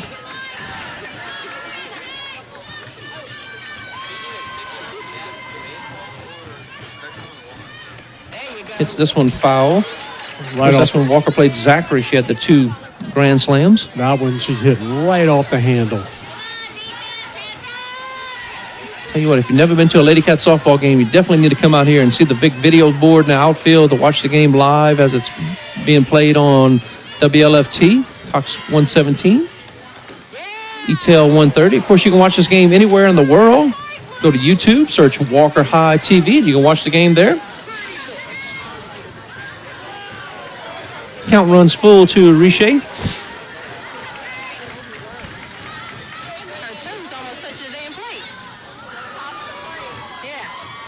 Big pitch for Howell right here. Hits this one to the left side again. That's going to be foul. One bounce to the fence again. So Richey showing you, hey, I still got some power here. Yeah, Howell's not fooling anybody at this point, and I don't know if she's getting tired, but 3-2 the count. Bottom of the 5th inning. We are tied at 2. District 4-5A contest between the number 2 seeded team in the state of Louisiana Central Lady Cats versus the number 5 seeded team, the Walker Lady Cats. Richey fouls this one back, and boy, we got a good battle going on right now. Hyle versus Richey. Yeah, great at bat so far. Once again, as great as it is, if she gets out and doesn't advance the runner, then it's a bad out.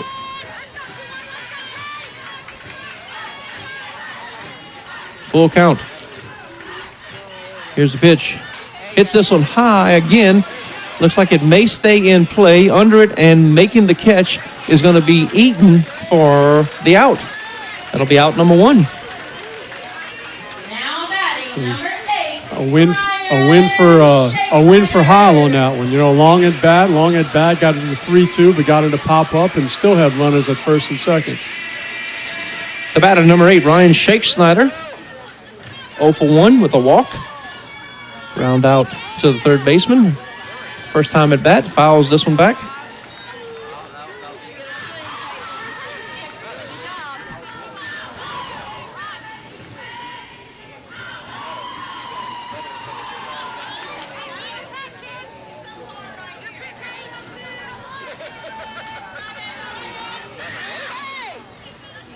First round of the playoffs will be April 19th for softball.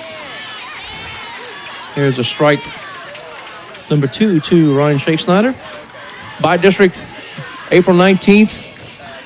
Regionals, April 21st. And quarterfinals, the 23rd.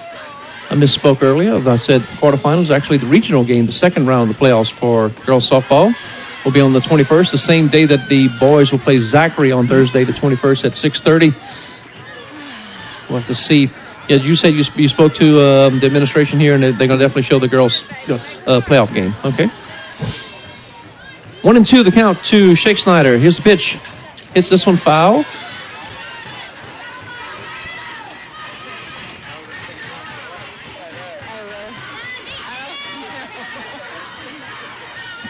A lot of energy in the Walker Lady Cats softball dugout over there. We have somebody wearing a sombrero. We got look like a tennis racket. And outside for a ball.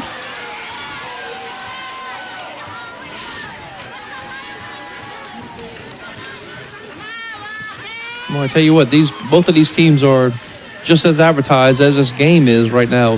2-2 at the bottom of the fifth inning. Look at two of the top 5 teams in the state as the runners will advance on the wild pitch. Yeah, that was huge right there. I mean, now a ground ball gets a run in as long as you don't hit it right at the third baseman or right at the first baseman. Just poking on the ground. How about a suicide squeeze? Well, not with 3-2, you're not. 3-2. Here's the pitch. Hits this one over the third baseman head, and the Lady Cats are going to score 1 run, and they're going to score 2 runs. So it will be that was a single. 2 RBI single for Shake Snyder. Took second on the throw. I mean, that's how, we talked about getting those runners to second and third. I mean, look at the difference getting those runners to second and third. Instead of a 3-2 game, it's a 4-2 game. So now Lady Cats up 4-2, bottom of the fifth inning.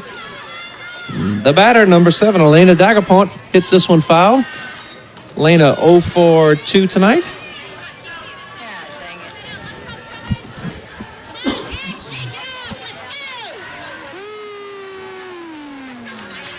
I still say if there's a better catcher in the state, I want to see her. Because I've seen quite a few, and I haven't seen anybody that good. Here's a pitch, a little bit outside to Dagapont. I like when the girls get introduced, they all have the little dance or handshake, and Elena just comes out, taps you, and goes. She's all business. This one foul. Yeah, I usually like watching those little things that they do. Of course, if you're the guy or the girl in this situation that has to shake everybody's hand, you got a lot of handshakes to remember. Yes. And I believe that's Kara Jones that does them for Walker. Fouls this one off. The count is 1-2 to Dagapont. Hits this one to right field. Is it going to stand? No, it's going to be a foul.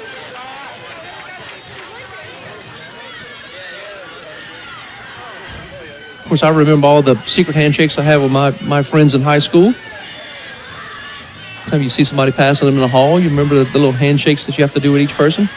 I do not remember. I went to an all-boys school, so I don't think we did that. Okay. Outside for a ball. 2-2 to count now. We also want to mention we have Miss Logan Mansour in the dugout, in the press box, doing the scoreboard and doing a fantastic job. Absolutely. And she's teaching us about softball up here. And, of course, the scoreboard she is doing is linked to our scoreboard on TV. So anytime you see an out or a ball or a strike put on the scoreboard on TV, she's the one doing a great job.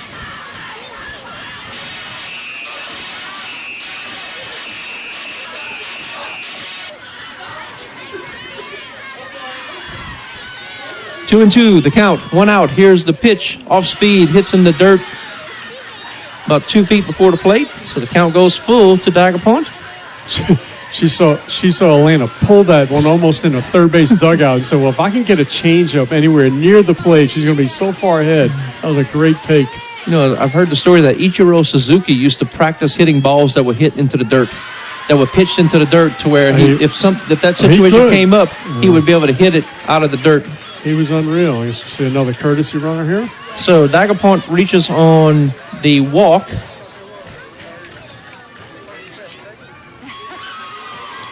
And Coach Haley over there taking some notes on her thigh, making sure her lineup sheet is correct as well. batter, number 47, Kara Jones, 0 for 1 with a walk. The happiest player right now is one Laney Bailey, who has a 2-run lead so far. 6 outs left to get. The courtesy runner is 0-0, Avery Ashford. And there is a ball to Jones.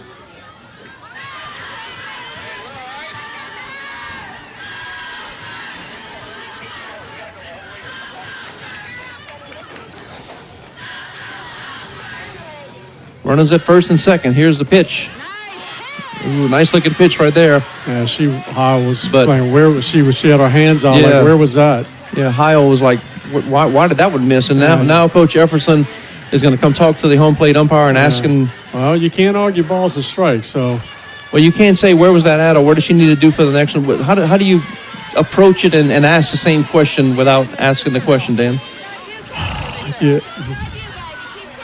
I don't know, but umpires have a short fuse when it comes to questioning balls and strikes. And fouls this one off. Was that a foul or she just missed? Didn't even catch it? Because the runners would have advanced if it wasn't a foul. I'm saying that it looked like she swung, but it missed the catcher's glove. Yeah, no, she touched it. All right. See if you can see it on the replay here if you can, Dan. Yep. No, she already. No, she took it. This one inside for a strike. Yep. 2-2 to count now to Jones. Trust me, the umpires would like to call all strikes because they get out of here faster. And we'll get paid by the hour.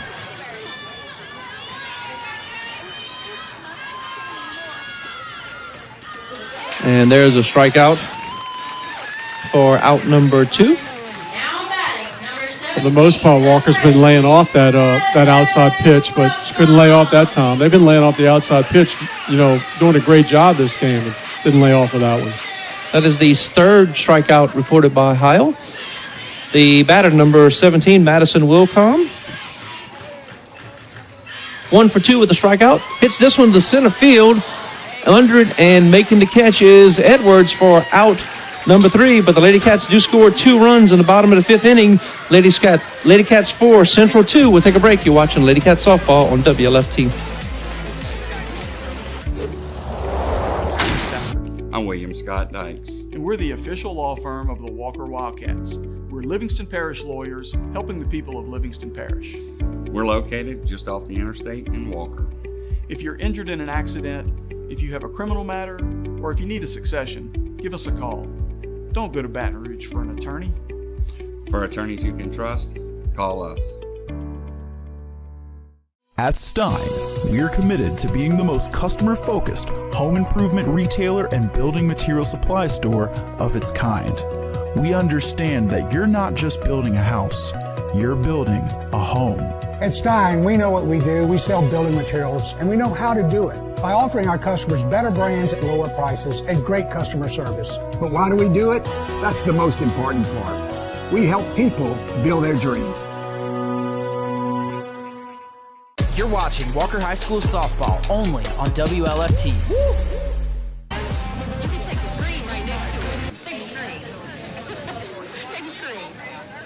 Laney Bailey remains in the circle for Lady Cats. She is finished with her warm-up tosses. The umpires have spoken to each other. We go to the top of the 6th inning. The batter, number 35, Julie Stevens. 1 for 2 with a strikeout and a double and a run scored. Somebody, one of our camera guys needs to get a shot of that full moon over the right field fence. Oh, yeah, absolutely. Beautiful.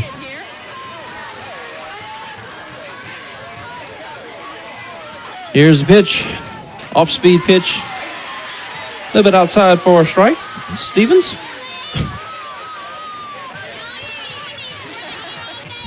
Good job by the digital media kids back in the studio. Yes, right. Walker High School has their own studio. Grounder. And that'll be a nice looking base hit there for Julie Stevens. Her second hit of the night. That ball was hit very sharply. Great job. Look, they can't score 2 unless they get 1 on. Now they got the 1 on. So, and this is the girl who caused Laney Bailey fits last time. batter, number 00, Cameron Eaton, had a single and scored a run and reached on an error. She fouled off pitch after pitch last at bat.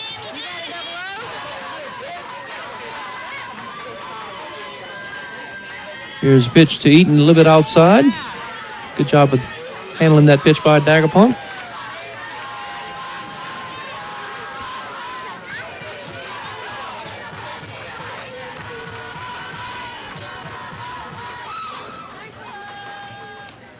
Hits this one high and foul. Over there by the house. That is under the car. Under the car. Under the car. Strike 2 to Eaton. Eaton playing left field, came in batting .231 for Central. 1-2 the count. Off speed a little bit high. Looked like it may have hit her thigh on the delivery there. Yeah, I haven't seen her throwing too many of those straight changeups tonight.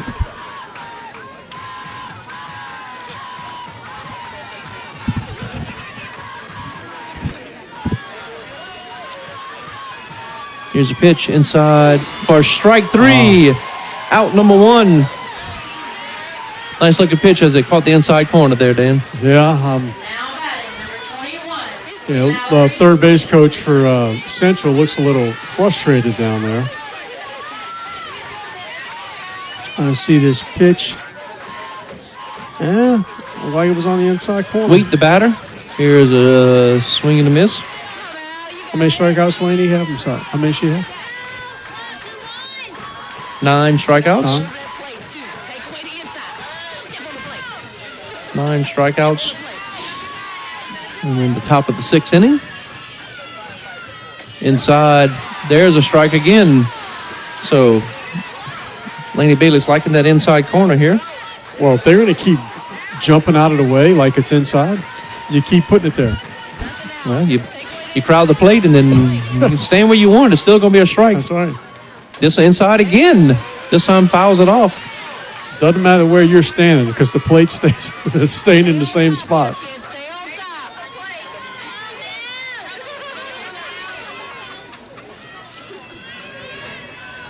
Here they have some minor league associations trying out automated balls and strikes now. Oh, really? Yeah, no home plate umpire calling balls and strikes. This one a little bit high for a ball.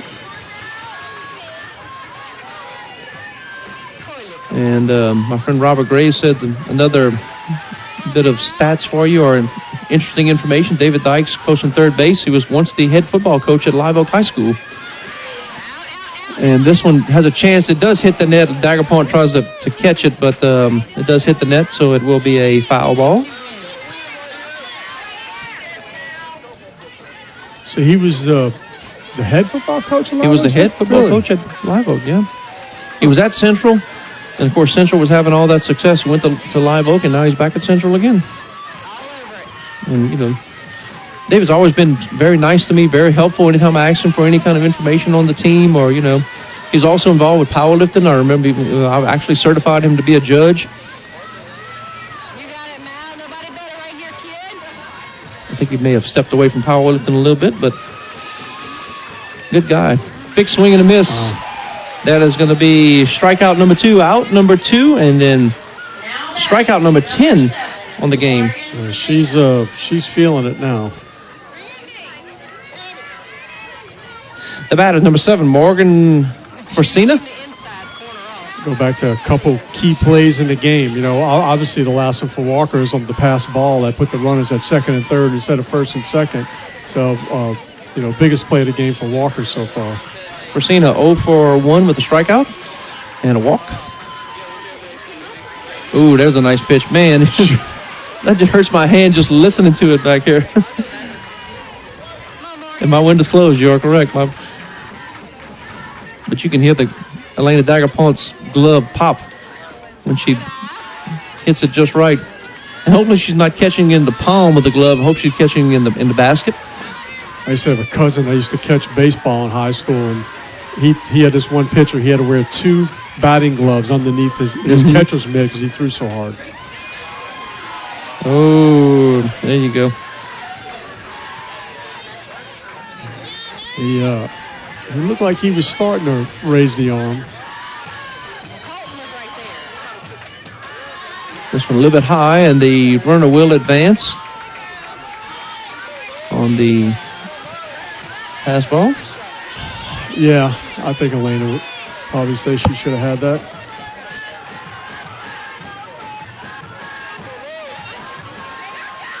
Three and one to count to Fresina.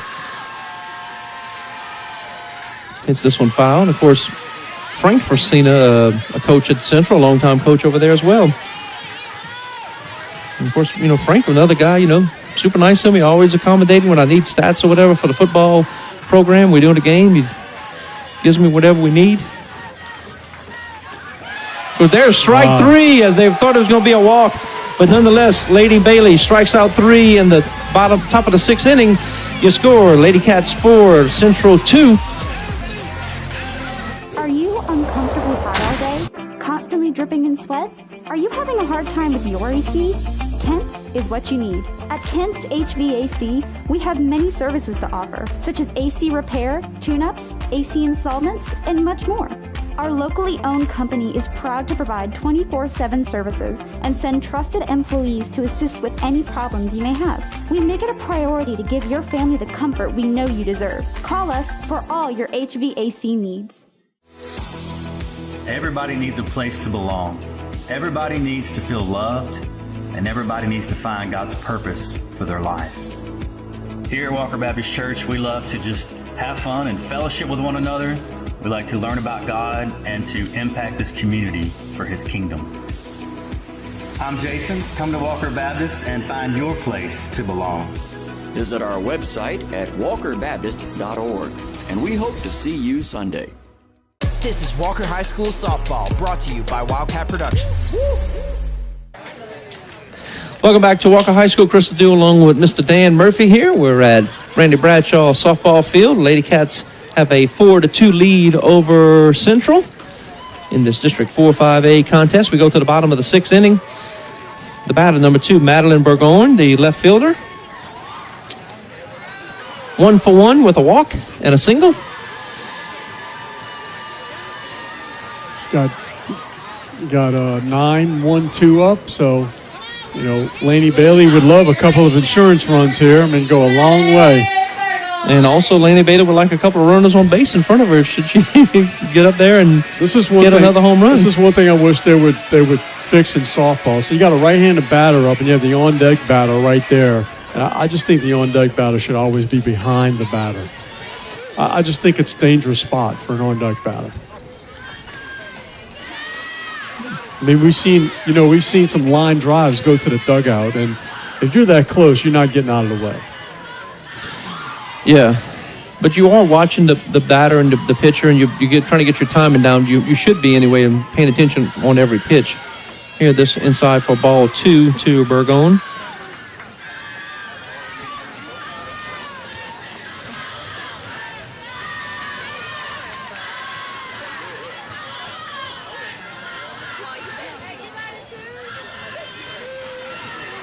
Heil looks into the dugout for the call. Goes to her strike. 1-2 the count now.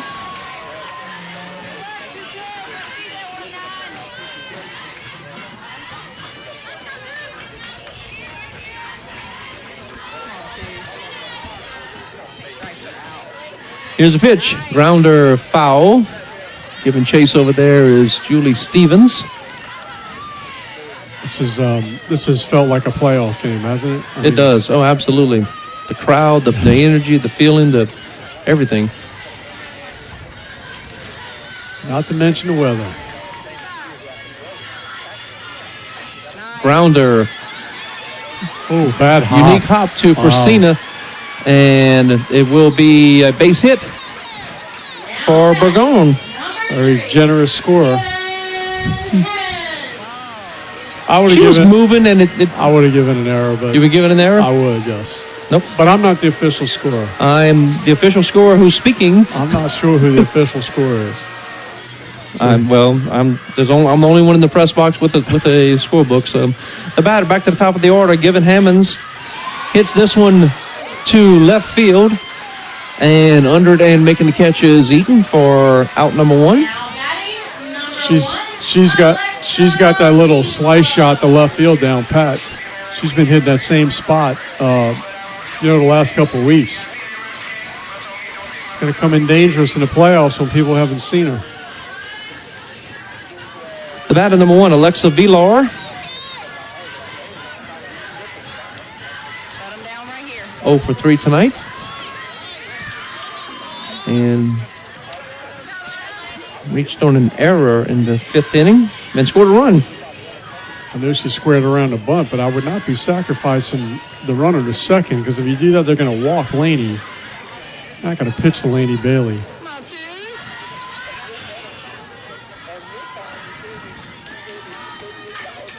Puts down a nice bunt right in the gap, nowhere to go, and Central doesn't know who's going to get it. Great job by Villar to get the single. Once again, I don't think you could have rolled it out there. I mean, that was just perfectly placed. The batter, number 55, Laney Bailey. 1 for 2 with a home run and 2 runs scored and a walk. And she comes up here with 2 runners in front of her on first and second. I just don't know if they're going to give her anything to hit. And they do. She has something that she was able to hit, but it was an outside pitch there, Dan. Yeah, I think they're going to have to live on the outside corner. They're not giving her anything from the middle of the plate in. And if you're a senior and you got enough confidence, step up a couple of inches into that batter's box. But she's going to take her normal stance here. This one outside again. And it looks like, Ohio has enough control to keep hitting that outside corner, and try to make Bailey reach for one. Well, Laney's also smart enough to know that that's what they're going to do to her. We got a timeout for a shoelace on first base. I think it's a double Windsor knot we have tied now.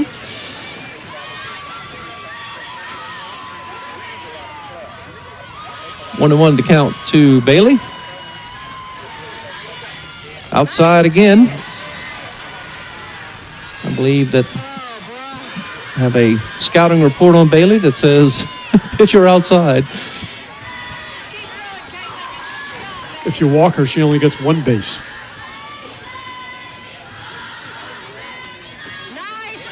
And there's a strike.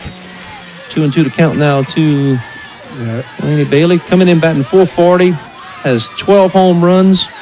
34 RBI. Now at this point, she needs to just step up in the box a little bit towards the plate and just catch that outside pitch.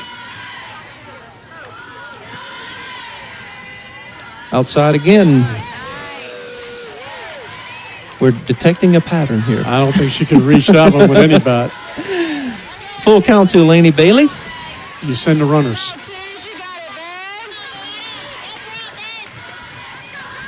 Laney saying, you get any part of the plate and I'm hitting it.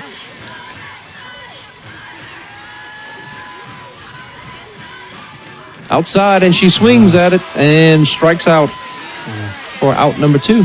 Laney, she ran out of patience. She ran out of patience. Yep. I don't think they're going to come inside with anything on Risha either. You have to hit that outside pitch. That's the 4th strikeout of the night for Heil. The batter, number 21, Caitlin Richey. 0 for 2 tonight with a walk. Outside again. I'm going to tell you what, if you can pitch outside all night long and just get the ones you need to be strikes and the ones you need to be balls, like she trying to get her to reach on all of them, and if there was way outside and you got Bailey to swing at it, this is outside again. Tom Glavin's in the Hall of Fame living on the outside corner. Who's that? Tom Glavin used to pitch for the Braves in the Hall of Fame, and he used to live on the outside corner.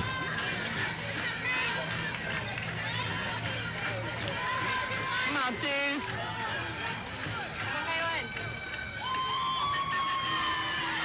2-0. Ooh, Richey liked that one. And missed. Once again, next broadcast will be Friday, March 25th versus Chalmette. Game starts at 5 o'clock. That will be next Friday. 4-H day here at Walker High School, outside for a ball. So if you're a Walker High School student, you don't have to come to school that day. Of course, Walker High students have Wildcat Friday tomorrow, $2 casual dress day. All the proceeds go to March of Dimes. So if you're a student watching this game, you get free dress tomorrow. And there is another strike to Riche. And I believe the teachers are getting pizza for lunch. That's what I hear. And the teachers are getting pizza. Man. I want to thank Mrs. St. Pierre for that. I'm going to have to find a way to get off duty or maneuver duty, some kind of way to get a slice of pizza. 3-2 inside. And that's going to be a walk, and the bases are now loaded with Lady Cats.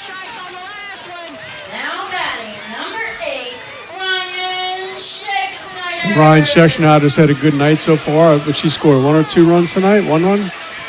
She scored 1 run. So 2 RBI. There's a nice big gap in left center field. She can just put one right over the shortstop's head. The batter number 8, Ryan Scheckschneider. 2 RBI, and she's 1 for 1. I'm sorry, 1 for 2 with a single and a walk.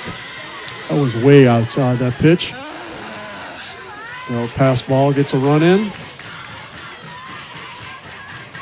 Bases loaded. Bottom of the 6th inning. Lady Cats up 4-2. Here's the pitch. Hits this one foul. I'll tell you what, the Lady Cats coming up swinging here. Even though the pitches are outside, they're trying to make something happen. There's been a whole lot of hits in this game by either team, though. But a lot of contact on the ball, so they're making contact. And of course, Bailey with the 11 strikeouts, so she's getting people to miss on the last pitch at least. I think she's only given up 2 or 3 hits, though, I believe. Outside, and she swings at that one too. You going to make me count the hits here, Dan? I am. So Bailey was the first one, 1. I thought it was 3 hits. Or maybe the 4th one this inning.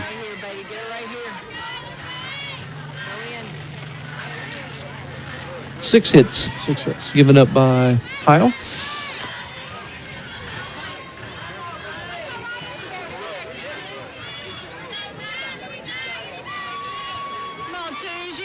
One home run, and all the rest of them were singles. But of course, whenever Scheckschneider got up, it was a single, and she advanced to second on the throw. Grounder. It's going to be a fair ball. She goes to first base.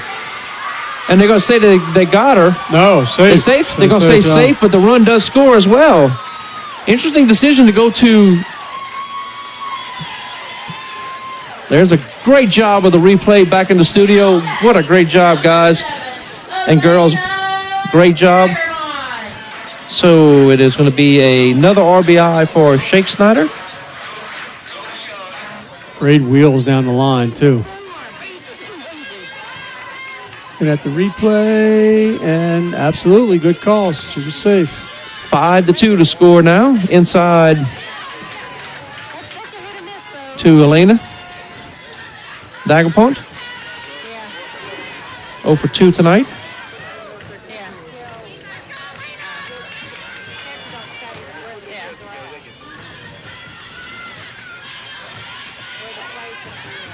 This one misses 2 for another ball. Want to see Bases still loaded with Lady Cats. Want to see Elena get a hold of a ball. She's pulling a lot of stuff foul. Just a hard line driving play. And this one gets past the catcher, going in and scoring another run. For the Lady Cats, it'll be Vilar scoring. I think Central's will has been broken. Those 2 runs, you can see they look flat. Even the fans look flat right now. How are we going to call that one? That's a wild pitch. Wild pitch? Absolutely. Thank you.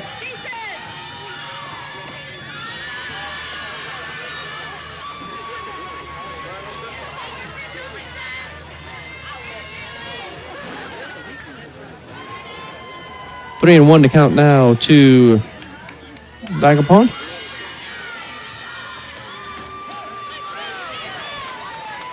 There's a strike. 3-2, count full again. And 2 outs. Lady Cats with a 6-2 lead now. Bottom of the 6th inning. Hits this one to the third baseman, over to first base again, and this time she gets her out, but Lady Cats score 2 more runs. Lady Cats 6, Central 2. We'll take a break. You're watching Lady Cat Softball on WLFT.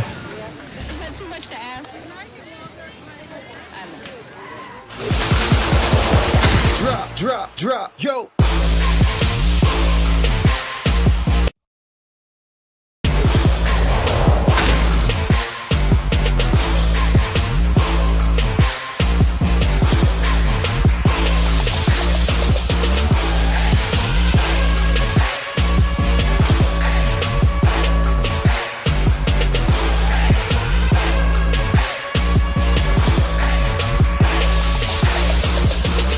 At Kentech, we're your #1 supplier for communications, cable, and top-of-the-line security installations.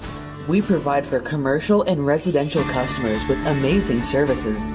We are fully licensed and insured in security systems, fire alarms, and network cabling.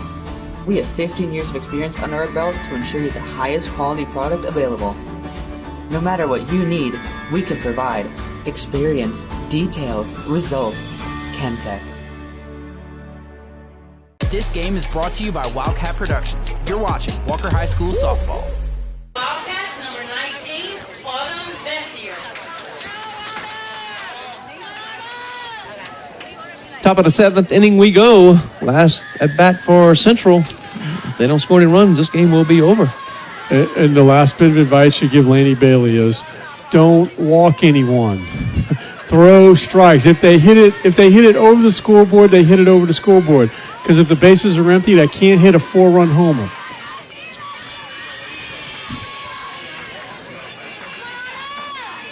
Here's first pitch, and there is a strike. Top of the order we go. Autumn Besser, the catcher.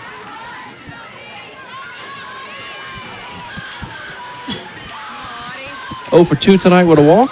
Reached on 2 errors, but there's strike 2. Nice change up. She had her so far out. Bailey with 11 strikeouts tonight.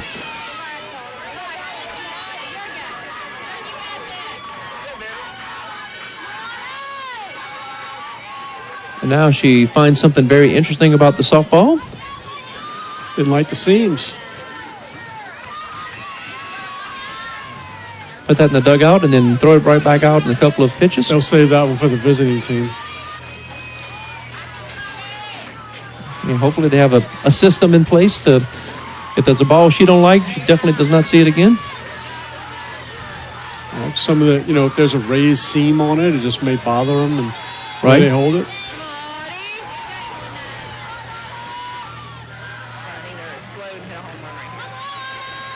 Big swing and a miss, and that is strikeout number 12, out number 1. You can't lay off of it. Just a rise ball that's riding up and in. When it's starting out, it looks like it's going to be belt high, and it just rises up to your chin, and you can't touch it. The batter number 10, Reese Pressridge. 0 for 3 tonight with 2 strikeouts.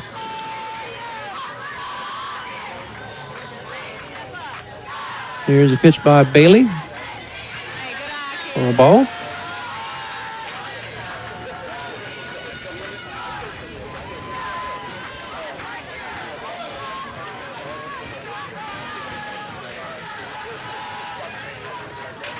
Rounder to Bailey over to first base in time for out number 2. Can't get much easier than that. So. And she's doing what she needs to do. She's throwing strikes, and said if they hit it out, they hit it out. Oh, well.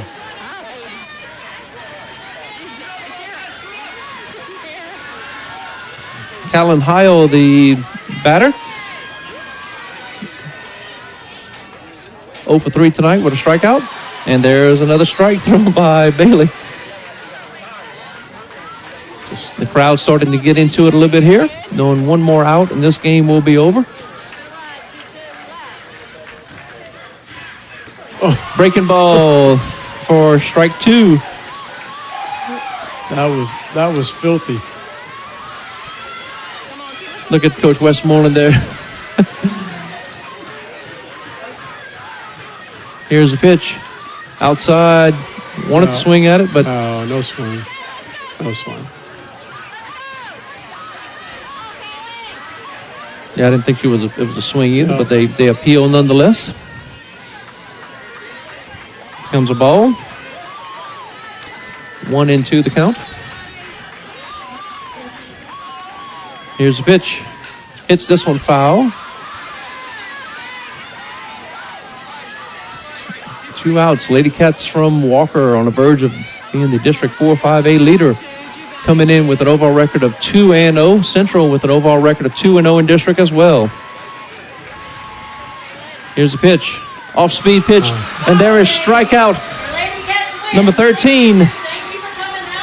Out number 3. So Lady Cats win this game 6-2. Congratulations, Coach Westmoreland and Lady Cats. Wow, what an impressive game against the number 2 seeded team in the state of Louisiana. You know, it was as advertised, Chris. I mean, how for Central came out and just shut down Walker the first 3 innings and looked like that they were having a hard time even, getting the bat on the ball or good, some good contact. But, Walker faced a lot of adversity in a controversial play that scored 2 for Central on we thought it was interference, but we don't know what the umpire's call was. And way to bounce back by getting 6 unanswered, and Laney Bailey coming in the last couple innings just throwing strikes and shutting this thing down. And you know what's good about that, what you just made reference to that, Dan, is that that play didn't affect the outcome of the game. That's a good thing. The final outcome, let me say that. So they didn't let it affect. Walker didn't let that affect them. They bounced back and they rose above that. And look, they won this game. I mean, Central didn't lose it. Walker won this game. Absolutely. So Lady Cats improved to 14-4. Central drops to 17-1. And, man, such a good feeling to be in first place in the district. And, of course, you plan to win every single game. And, of course, you have all these goals in mind, to win the district championship and then to make it to Sulphur and then also to win the state championship. And look, both teams are probably going to be you're not going to lose any more in district till the next time these 2 teams meet. And all of the pressure in that game is on Central. April the 5th, we'll play at Central again. Walker really won't have any pressure that game. Central has all of the pressure on them that game. Right. So that's what this game did. But again, softball's a fun game, but you never know what's going to happen. But so we could, each team could stumble along the way. You never know how things will play out. But nonetheless, being in first place is no better feeling. So congratulations to Coach Westmoreland and also Coach Kayla Guidry, the pitching coach, Madison Johnese and Mackenzie Spangler. They're all doing their part to make these girls great. It's a lot better than being first and not being in first, right? You're right. You're right. So great job by the girls. Great job. And of course, you want to be as high seated as you can to make sure you have all those home playoff games in the playoffs. And of course, the Lady Cats being the number 5 seeded team in the state of Louisiana right now. And then, as my friend Mr. Robert Gray said, only like 0.41 or something away from Sanama. So right there, a couple of points away from them from moving up. And then, of course, getting every power point that you can from a team that was undefeated. That tremendously helps you to beat a home team. You're going to gain a lot of power points from this. And look, when it comes down to it, if you finish second or third, and you don't have to play the number 1 seed until the finals. Mm-hmm. So, the 4 is going to have to play them before that. So, very important where you go. You want to be, if you can't be 1, you definitely want to be 2 or 3. You don't want to be 4. So we have one more broadcast as far as our TV broadcast, March 25th against Chalmette. But, of course, a lot of home games left to be played here as we're going to try to get some of the baseball games being broadcast. But don't think that just because we have one more game left to broadcast on television that this is pretty much the end of the season. No, there's plenty more action. So make sure you come out to Randy Bradshaw, the softball field, and support these Lady Cats, because I think we have another special team. We mentioned it all year long about having a special team with the basketball, and we also have a very special team here with the Lady Cat softball team. They were special last year. They just ran into once-in-a-lifetime pitcher for Airline. Right. If it wasn't for that, they'd be in the top 28, and, it's going to take that to keep them out of the top 28 this year. And remember, in 2019, the Lady Cats were 1 game away from the finals, and when they lost in the semifinals to Sanama 1-0, and we started 5 freshmen, and these are the 5 freshmen that we saw back in 2019, and now they're all seniors. And this is one of the best chances if we ever had one. And the great thing about all the seniors is the leadership, and hopefully the the youngsters are learning from these seniors on how to do it. You know, they all started as freshmen and played for 4 years. And I said, hopefully all the youngsters on this team are taking some lessons from them. And looking at the losses for the Lady Cats, one of the losses was Archbishop Hannah. We lost to Santa Ma, who was the number 4 seeded team, 1-3. Then we lose to West Monroe, who is the number 1 seeded team in the state, 1-3. Then we lose to Santa Ma again, 0-1. So we lost 3 games to the top, 4 teams in the state of Louisiana. So, and then losing very, very close games as well. Yeah, and games like that and games like this come to playoffs, they'll have seen it all. Absolutely. And they're not gonna come across anything in the playoffs that they haven't seen in a regular season. Right, because all the teams they've played already are seated above them. So you won't come into a team like we haven't seen this team before. You've seen West Monroe before. You've seen Central already. You've seen Santa Ma, and then Live Oak, the number 5 seeded team. So and playing well against them too. And we talked about the basketball team. How Coach Arnold knew he had a special team, and he scheduled everybody and anybody he could because he wanted to be there for to get to the top 28. Well, Coach Westmoreland's doing the same thing. She's going and playing everybody she can to get this team ready to go to top 28. There you see Mr. Michael Hilbun, the teacher for the digital media class. The guy has a blast with the broadcast and with the kids and everything else. He's out here having a great time, doing a great job back at the studio as well, showing all the kids about the digital media process and what goes on. And every time we have a meeting, it's totally different kids and saying, okay, this time, what were you on last time? I said, I was on the camera. Okay, now you're on the switcher. What were you on last time? I was on the switch. Okay, now you're on commercials or you're on replay. Everybody gets rotated around to where everybody has a unique learning experience and everybody just gets to learn more and more about softball and video production. Yeah, and some of these kids it's their second year, so they know how to do everything, and they're training some of the younger kids. So come September, when football starts, we're going to have a whole new crop of kids learn everything all over again. So when you're watching this game, remember, this is high school students bringing you all the camera angles and all the audio and the video and the special effects. As you see the scoreboard down at the bottom left of your screen, they type in Central High School. They make sure they have the right colors representing the school, and then all the batting and all when you see the special effects for all the girls batting and all the things before they bat on the screen, all of the kids filmed all that stuff and put it all together and put together the special effects. Of course, led by Mr. Michael Hilbun, does a fantastic job with the class and with the production as well. And so just doing a great job. And, of course, Walker High School has its very own TV station. We have the big green screen. We have the big professional cameras, the professional lights and all that other stuff. It's amazing what they do, and the kids are just learning so much. And a lot of kids are bringing that talent to the real world and getting jobs in this field later on. Yeah, the studio room has about, about 7 or 8 giant screens in it and equipment that we would have no idea what to do. Absolutely. So we kind of complement each other, right? We're the sports guys and they're the digital guys. So once again, congratulations to the Lady Cats on this victory. They win this game 6-2 over Central. And our next broadcast will be Friday, March 25th versus Chalmette. The game will start at 5 o'clock. And we thank you for tuning in to tonight's broadcast. And congratulations once again to Lady Cats, improving to 14-4, 3-0 in district. Central drops to 17-1, 2-1 in district. For Dan Murphy, I'm Chris Ledoux. Thank you for watching Lady Cats softball. Time for snow cones. WLFT. Welcome to Walker Pharmacy, your local stop for pharmaceutical needs. Whatever prescription you may need, we can provide it with high-quality service. We have a wide array of over-the-counter medications. If you are feeling thirsty while checking out, we offer a considerable variety of beverages at your convenience. Make sure to stop by our gift shop while you wait and pick up items that your loved ones would cherish. And remember, we're your local pharmacy where patients come first. Are you tired of local car commercials and their corny one-liners? Well, let's see how many we can fit into 30 seconds. We're exploding with deals. We're taking high prices and kicking them to the curb. And there's a reason we've been the #1 Chevrolet dealer in Baton Rouge for the last 34 years. Because we have a huge selection of vehicles in flashing text, including the Equinox, the Traverse, the Malibu, and much more. So come and see us today or visit online and let us find the vehicle that's perfect for you.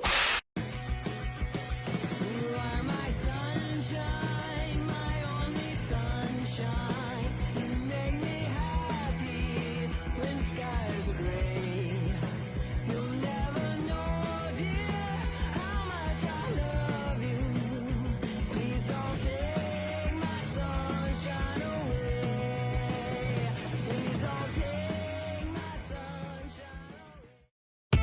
I didn't know where to start to buy my first house. I knew there were things I needed from the house itself, but I wasn't looking for a house. I was looking for a home to raise my family. I like that Aaron and Joni took the time to educate me on the home buying and selling process, so I knew I was making the right decision for my family. They're both raising their families here, so they knew exactly where I needed to raise mine. Hey, I'm Aaron. And I'm Joni. And we can't wait to work with you.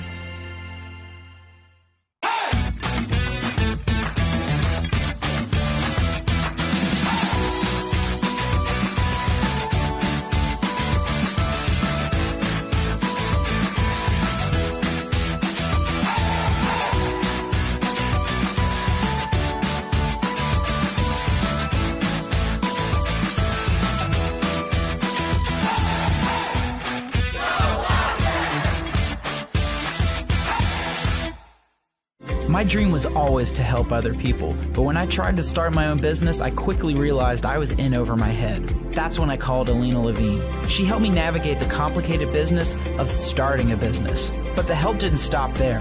Her friendly team of accounting experts handle all of the things that I never thought of when I started this journey, because I started my business to be a counselor, not an accountant. Thanks to Alina, now I'm able to focus on doing what I love, helping other people.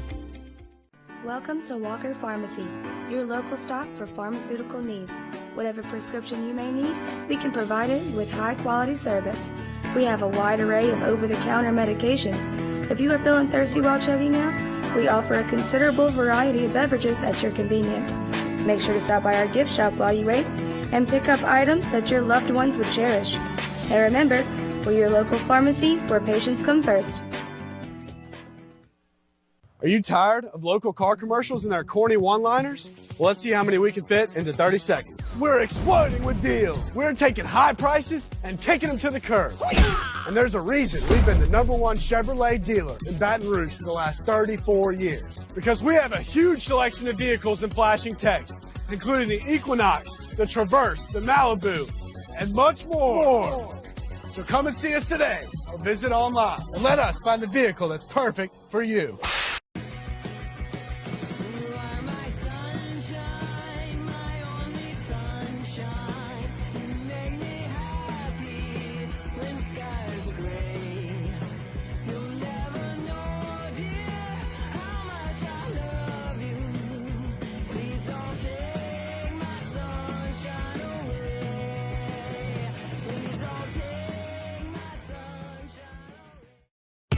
I didn't know where to start to buy my first house.